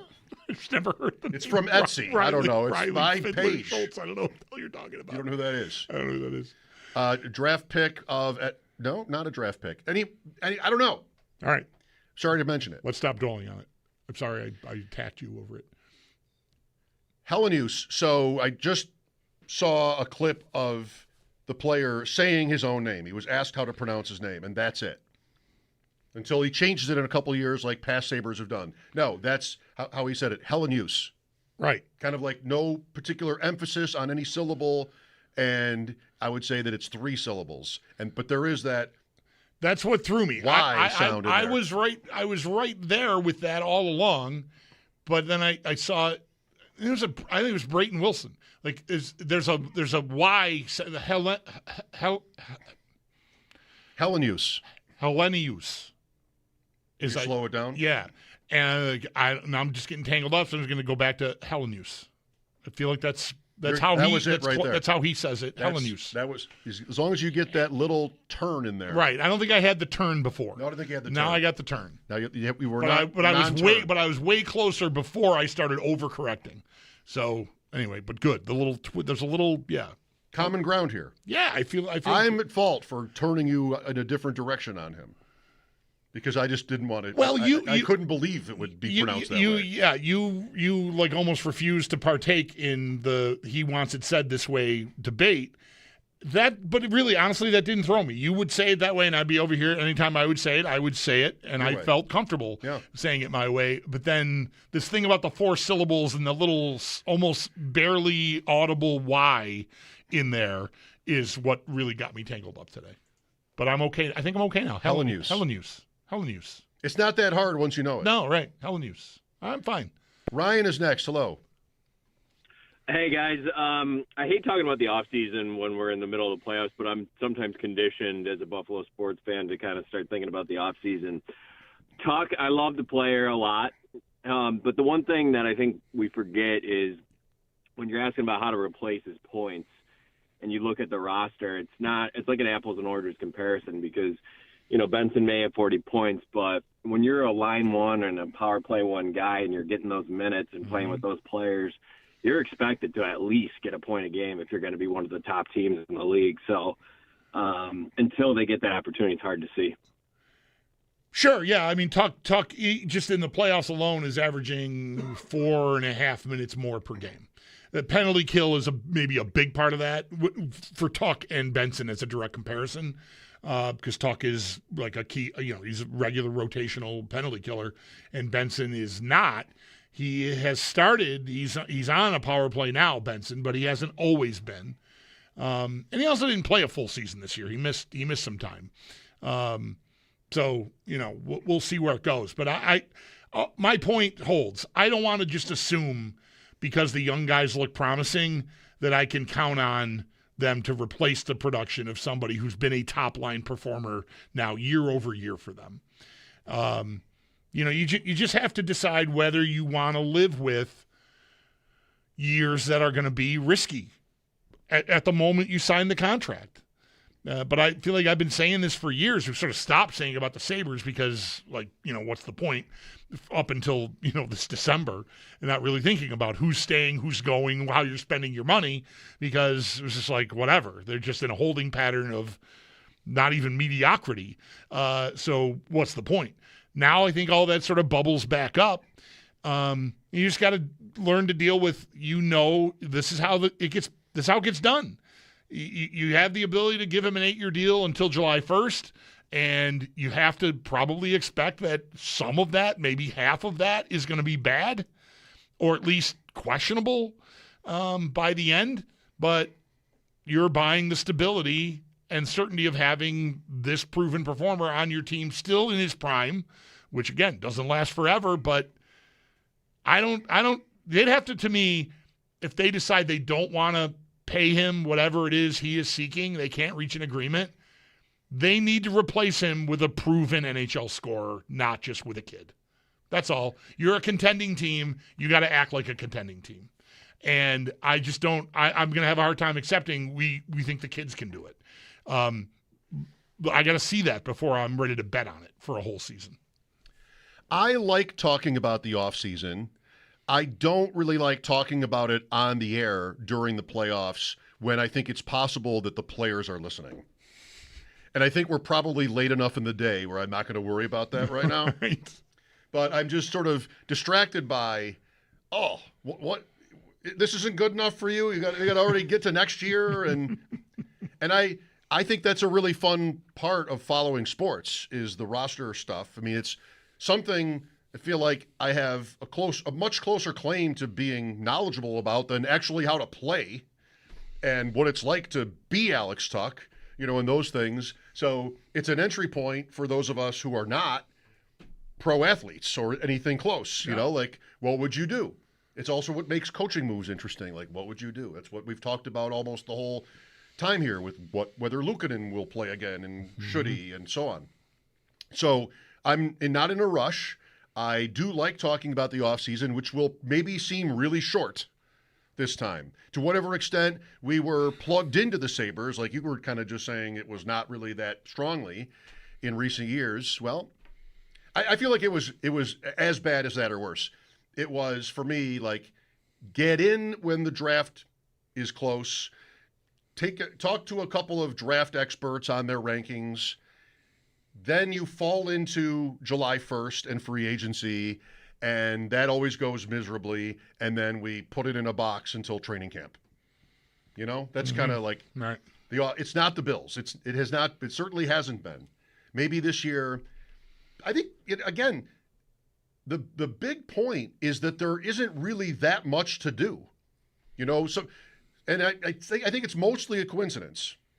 But some of these seasons have been really low points, and we're really just talking about good players we like that are choosing to leave, that we don't have a chance at, never any sort of star player in the league wanting them, and it's all just very depressing. But this has lined up where you've got youth, and a lot of that youth, you know, doesn't need to be addressed contractually exactly yet, plus guys that are mid-20s that they already did.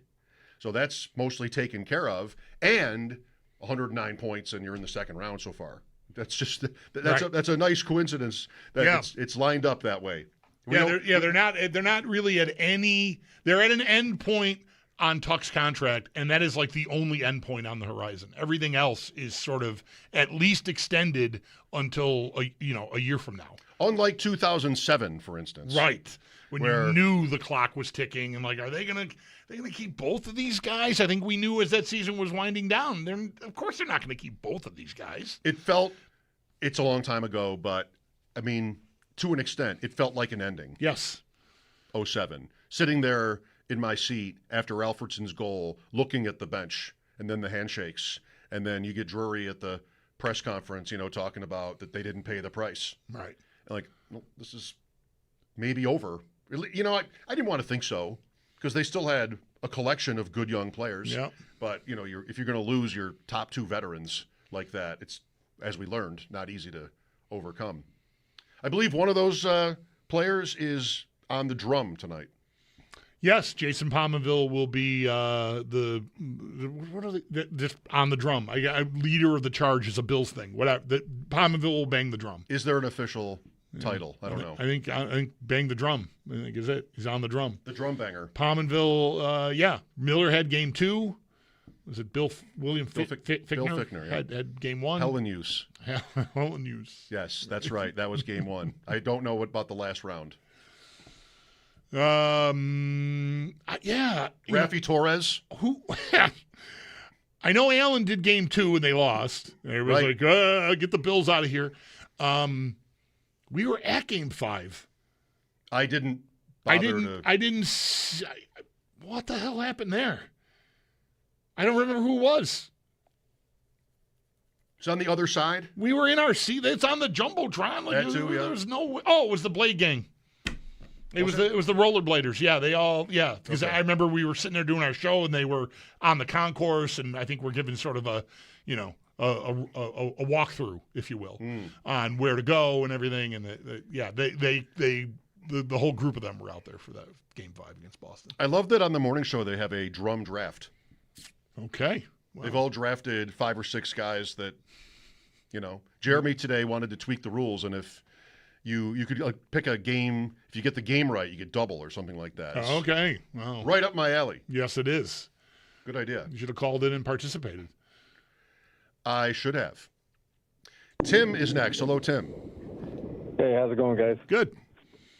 So I think the off-season discussion is interesting. Well, we're still in the playoffs. I mean, I think Yarmo already sort of tipped his hand on what he's going to do. You need to absolutely lock up Benson. I think that's priority number 1. I think that'll happen.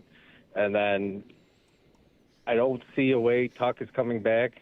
I know he hasn't performed at the top of his game right now in the playoffs, but he's probably an $11.5, maybe $12 million player to the right team, and I can't see that being an option for the Sabres. So I think. Why do you think it isn't an option for the Sabres? Well, I think it's a lot of money to invest in a 30-year-old player, and at this point, he's a great player, and he's semi-local, and I'd love to have him back, but I think at that price, there's going to be a team that's going to make him an offer he can't refuse. So, I mean, that's an interesting wrinkle, and then I think he went big game fishing or big game hunting at the deadline with the Robert Thomas and Parayko stuff, so I can see that. absolutely being the case, and I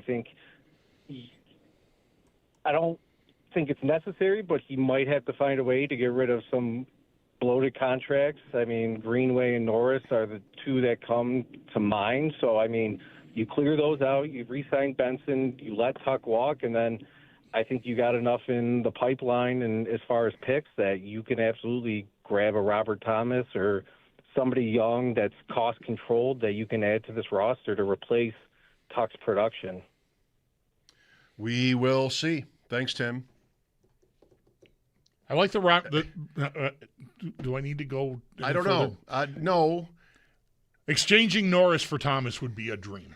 Like, not that you're going to trade them 1-for-1. Like, that's not happening.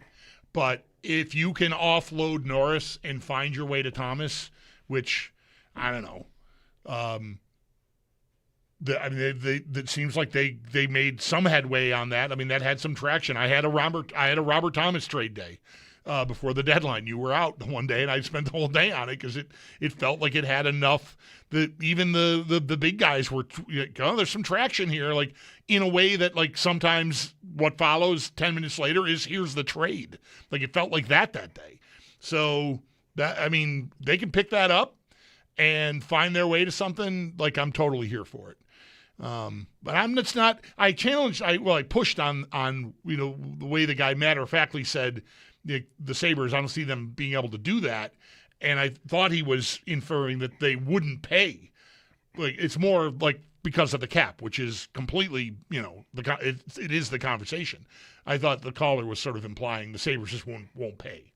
And I don't know. I mean, I understand if you were skeptical about that, how they've handled things the last few years. But I think Jarmo has even said when he got here, like there's no restrictions. So I expect them to be a team spending right to the cap. I expect to have Josh Norris score 2 goals tonight, and then I love it. We can remember Game 5 whenever we're talking about this. Once it's over, I don't know. It's been said here in the last few minutes. Like it's just a little weird to be so focused on like off-season moves, but a lot of us love that. So okay. Notice a rattle in your ducts or a rise in your heating and cooling bills? If you do, give Belknap a ring with 0% financing. The cost of upgrading to a high-efficiency dual-fuel heating system is a breeze. Learn more at belknapheating.com. Belknapheating.com. Go green, save energy, and save money with Belknap. Schedule a free estimate on your new installation. Give Belknap a ring, 688-1728. For more comfort and less ka-ching, give Belknap a ring. The Bills are going to open the 2026 season in Houston. 1 o'clock game. Then that Thursday nighter to open the stadium up, regular season, with Detroit. And then 2 more home games right after that, it seems. Chargers, Patriots, both 1 o'clock Sunday jobbers. Schedule made official tonight. We'll be back with more of your calls and continuing to look ahead to Game 5, Sabres and Canadiens, pregame at 6. This is WGR.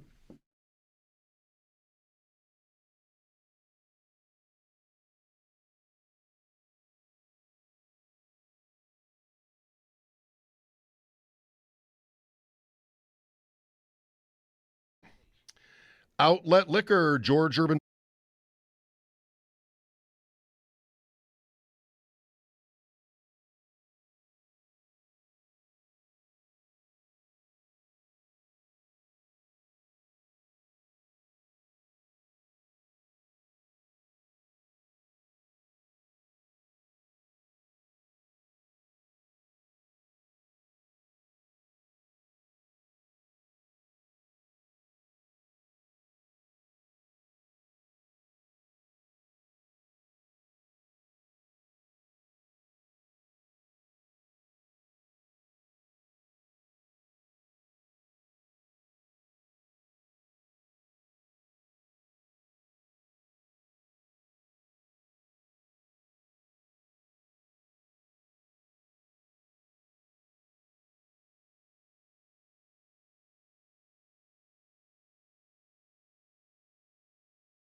as right as you might be from that Tuck comment, okay, goals are good, and the Cup should be every good team's goal. You have no reason to rule out Colorado. You have no reason to rule out anybody. You might have wanted to do that with Tampa at one point, but look what happened. Mm-hmm. So I think, you can have big goals like that, but guys are also going to tell you that they have to stay present, that they have to play the next game or the next shift, right? That's also the narrative. And I think that is, for me, I think that would be more helpful than to, even as a fan, like. We are inching ever closer to game time. Pregame is in about a half hour. Puck drop at 7 as the Sabres are home for Game 5, playing host to the Montreal Canadiens with that series tied 2-2. We did have the morning skate earlier today. Ukko-Pekka Luukkonen was in the starter's net, so all signs do point to him getting the start tonight. And then Connor Timmins, not on the ice this morning, but head coach Lindy Ruff, when speaking with the media afterwards, said Timmins had a maintenance day and will be available for tonight. But we'll get official word on all of that a little bit closer on to puck drop. Again, that's at 7, pregame at 6, and all of that will be right here on WGR. There's one other game tonight. It's the Ducks hosting Las Vegas, and Vegas is the team that can advance to take on Colorado in the Western Conference Final if they can find a way to win tonight. Puck drop there is at 9:30. And then the other big news from today, it is NFL schedule release day. We've got nuggets throughout the week, but the full schedule across the league will be released at 8 p.m. tonight. However, some rumors to keep an eye on when it comes to the Bills. NFL insider Jordan Schultz is reporting that Buffalo will host the Chiefs on Thanksgiving night, and then Ryan Talbot of Syracuse.com reporting the Bills will be at Denver on Christmas Day. Again, we'll get official word in just a couple of hours at 8. Then in baseball, Bison's home versus the Woo Sox. That game in just a little over a half hour at 6, and you can listen to that game over on our sister station, the Bet 1520. That's your Paddock Chevrolet Sports Headlines. Paddock Chevrolet with you for the extra mile since 1935. I'm Zach Jones for Western New York's Voice of the Fan, WGR.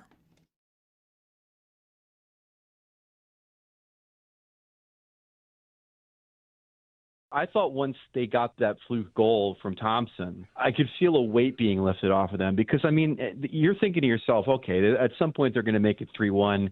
You're not coming back from that. Your spirit is crushed. They get a real break, and then all of a sudden I think they feel a little bit of wind in their sails for the first time in a while. It's been fascinating to see how these inexperienced teams ride the roller coaster a little bit. As a GM told me for the story on the site today, every loss feels like the end of the world in the playoffs, and you have to kind of figure out how to pick your spirits up and get off the mat despite it feeling that way in the playoffs. Greg Wyshynski of ESPN today with us. Check out his piece on the Sabres and the series at ESPN.com, if you would. Let's get to some more of the fans here. 803-0550, pregame at 6 o'clock. Let's go to Eric next. Hi, Eric.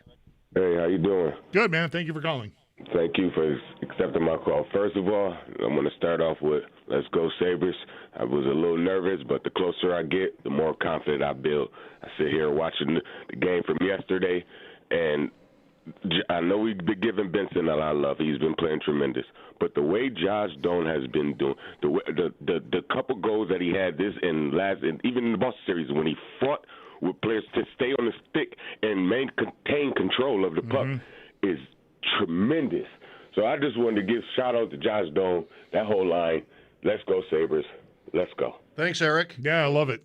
I think, Doan, my son and I were watching Game 4 together, and his observation on Doan was it feels like whenever he moves around the ice well.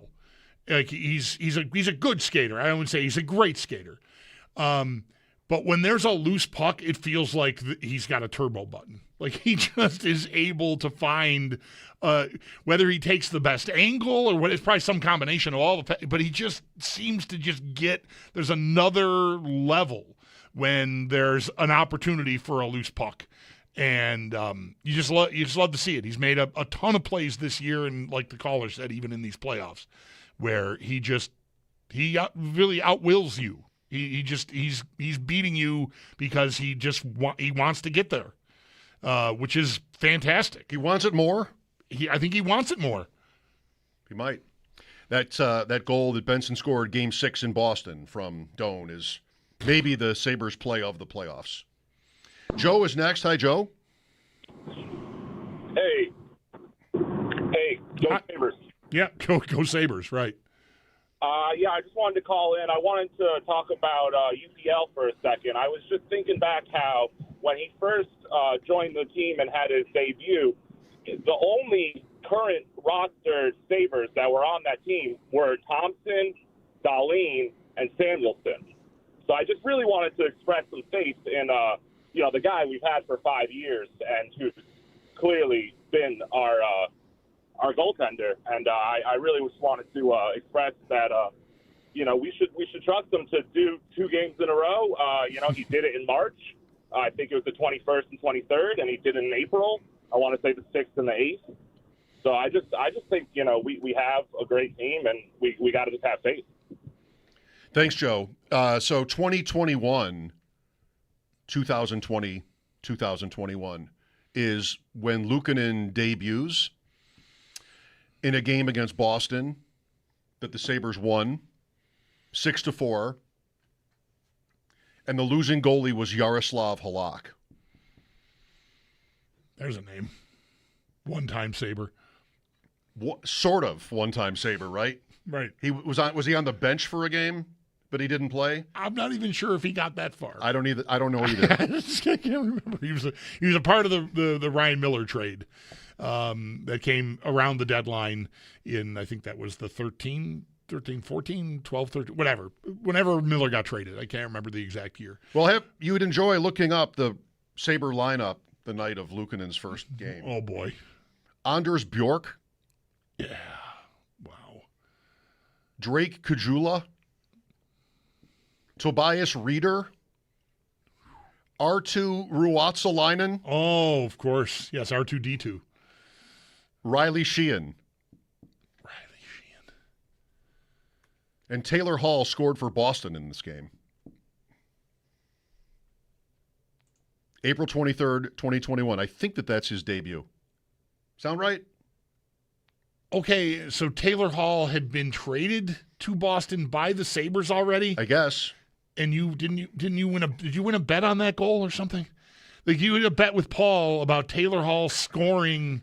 What was it? I had a bet. I believe it was this.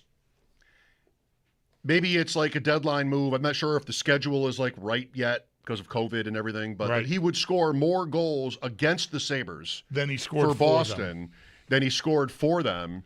And I want to say I lost the bet 3-2. Okay.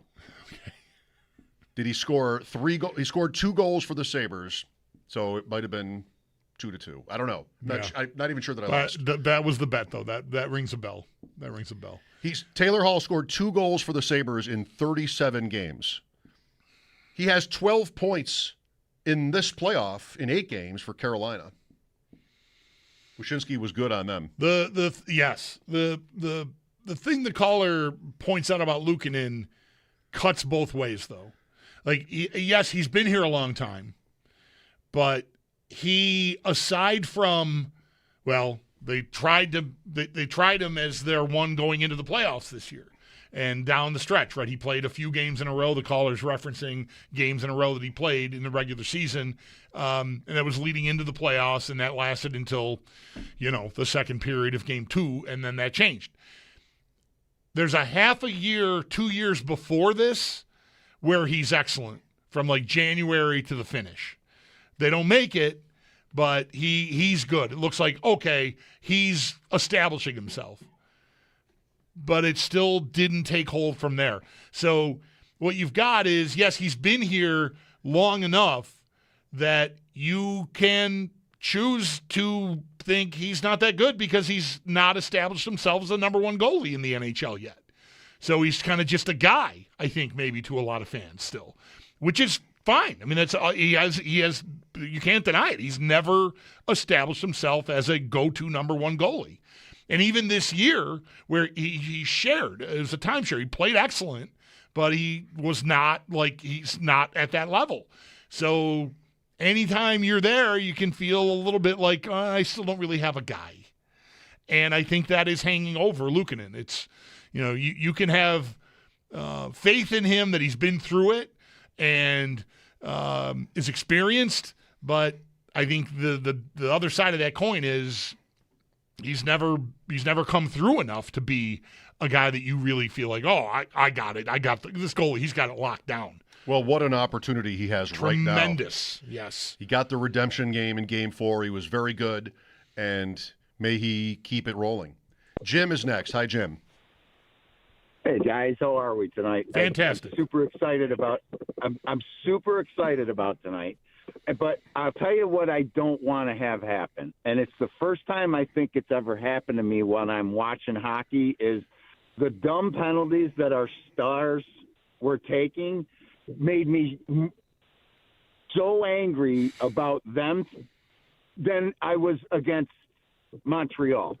It was a horrible feeling because I didn't want to be that negative guy on my own team. But was I the only one that was getting infuriated? No, Jim, I said to Greg Wyshynski, and we just played a clip of him sort of refuting what I said, saying he felt really the opposite.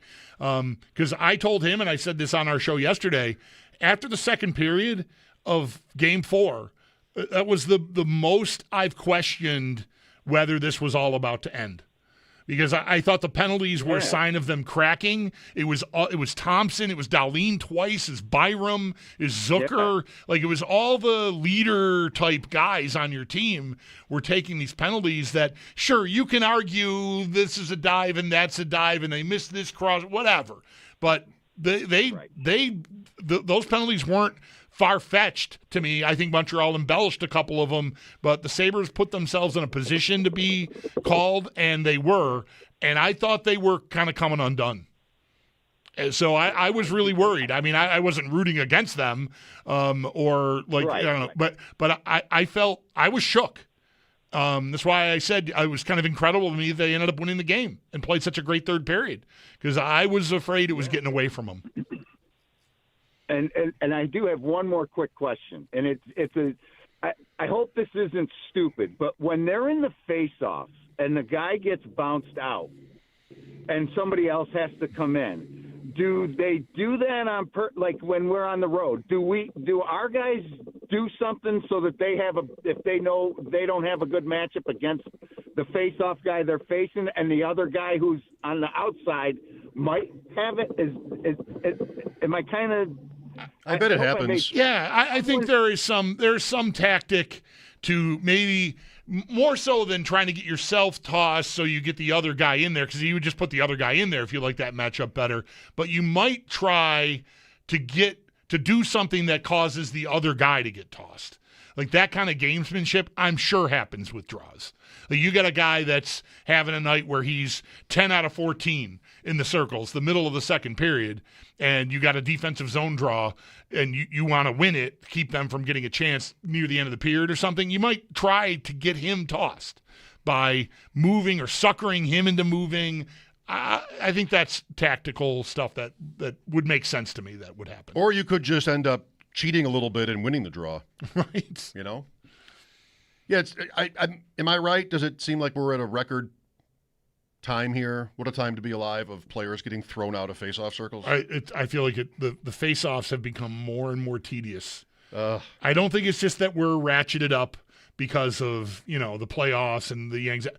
I feel like there's a lot more. Been going on all season.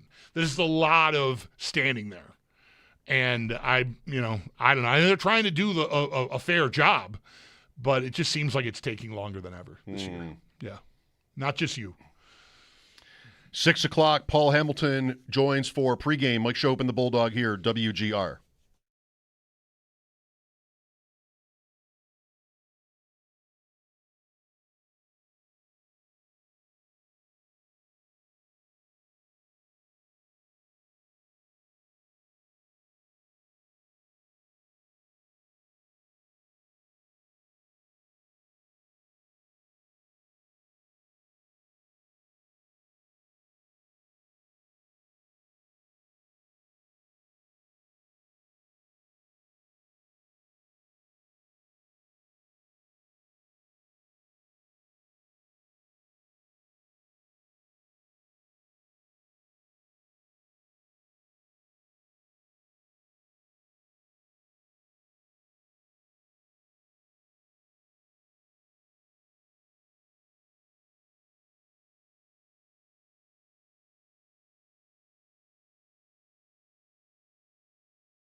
Cruising along here on a Thursday. We're closing in on Sabres pregame, which starts in just about 10 minutes or so. Paul Hamilton will join to get that rolling. We'll hear from Lindy Ruff, as well as 3 players, Josh Doan, Peyton Krebs, and Jack Quinn. We'll get that in for you as we make our way through the hour preceding face-off, which is a little bit after 7. 803-0550 is the number for now. We'll squeeze Dale in here before we hit the top of the hour. Not even squeeze. We got plenty of time. Dale, take your time. Didn't mean to make you nervous. Hi. No, don't worry. I'm not nervous. I'm happy. Thrilled. When's the last time we were this happy in May? No kidding. I know. Well, I got 3 things I thought I'd talk to you guys about. We talked before the season started. We talked about team building. And I want to make a point first, and then I wanted to talk to you about our superpower, and then I had a fun trade for you guys to listen to if you're interested. Sure. All right, go ahead. Tuck, you cannot move Tuck. Tuck can't go anywhere, and there's one reason. I can give you 10 reasons why you keep him, but there's one main reason why you keep Tuck. You cannot move Tuck. You know what it is? What is it? He has dragged Tage Thompson into a somewhat of a responsible player, and he's certainly not. The playoffs is burning up. He won a game for us against Boston. He pretty much lost us a couple of games because he made such boneheaded plays. He has to be a center. He doesn't want to be a center. It's hard for him to be a center because he wants to be that winger that scores with 50 goals but doesn't have to be responsible. We're never going to win a Stanley Cup if this guy's not a two-way center. And he can still score his 40, 50 goals. It's just so much harder because there's more responsibility. I like your point here. I do think it's possible that Tuck's influence has helped make Thompson a more well-rounded player. He's never going to be a great 200-foot player, I don't think. I just don't think he has it in him. But he has grown. I think he's grown. The playoffs have shown progress there, and I like your point. Well, here's my point with that. And I'm going to leave it go because I think we're on the same page, and a lot of people need to understand it's not just the 60 minutes of the live game, man. You're practicing with these guys. You're habiting with these guys. You're getting, hey, this is what you got to do, man. This is a young father with kids. He's got a million things on his plate, this Thompson kid. Well, this Tuck is holding his hand every minute of the day. So there's my point on that. The second thing is I want to talk to you about the Sabres superpower. And I like having fun with you guys, so I don't just come up with my opinions. I want your opinion, then I give you my opinion, then we can maybe have some fun conversation. What has the Sabres superpower been this year? I mean, it's blatant. It's crystal. What's been the superpower for the Sabres? I mean, I've used that phrasing 100 times, if not 1,000 times. It's their top 4D. It's the 4D. That's my opinion. What's yours? The 4D is a huge portion of it, but it's a whole team, Bulldog. You got 5 guys at the time. You can't win a game with 2 players. Now, I'll give you a clue. What has been their best period? All year long. Thirds. Not even close. Which one? Thirds. Third. It's not even close. And why do you think that is? Because they're in great shape. Is their superpower that they're in fantastic condition, Dale? No, every team's in fantastic condition. Right. Guys are making $5 million here. They're working on They're working out 3. We got less than a minute left here. You've gobbled up the time very effectively. Their superpower is 5-on-5 hockey. Okay. The point I'm making to you is last game, 24 minutes of that game was not played 5-on-5 hockey. The reason they're so good in the third period is because they just wear out the other team's defense. Okay. And that's what we need to do tonight. We need to do the rest of the series. We get to Colorado, it's going to be tough because Colorado's defense can go. Montreal's defense can't skate with this team. If they play 5-on-5 hockey, get it deep. Remember one thing tonight, hockey fans, every time the Sabres get the puck deep tonight and we rush in there after it, that is to our advantage. That's super. Now, last but not least, I want to get this fun trade out. Dale, I'm sorry. I don't have time for the trade idea because we got to go. But thank you. I appreciate the call. I do think that the defense within their 5-on-5 is the superpower of the superpower, I guess I would say. But, right, 5-on-5. I woke up today, one of the first things I thought was, if I take 3 penalties, I win this game. Maybe 4. If I can go hold them 1-4, 1 for 4 on the power play, I think I win this game. So I like where you're thinking. Timeout, pregame right after this on WGR.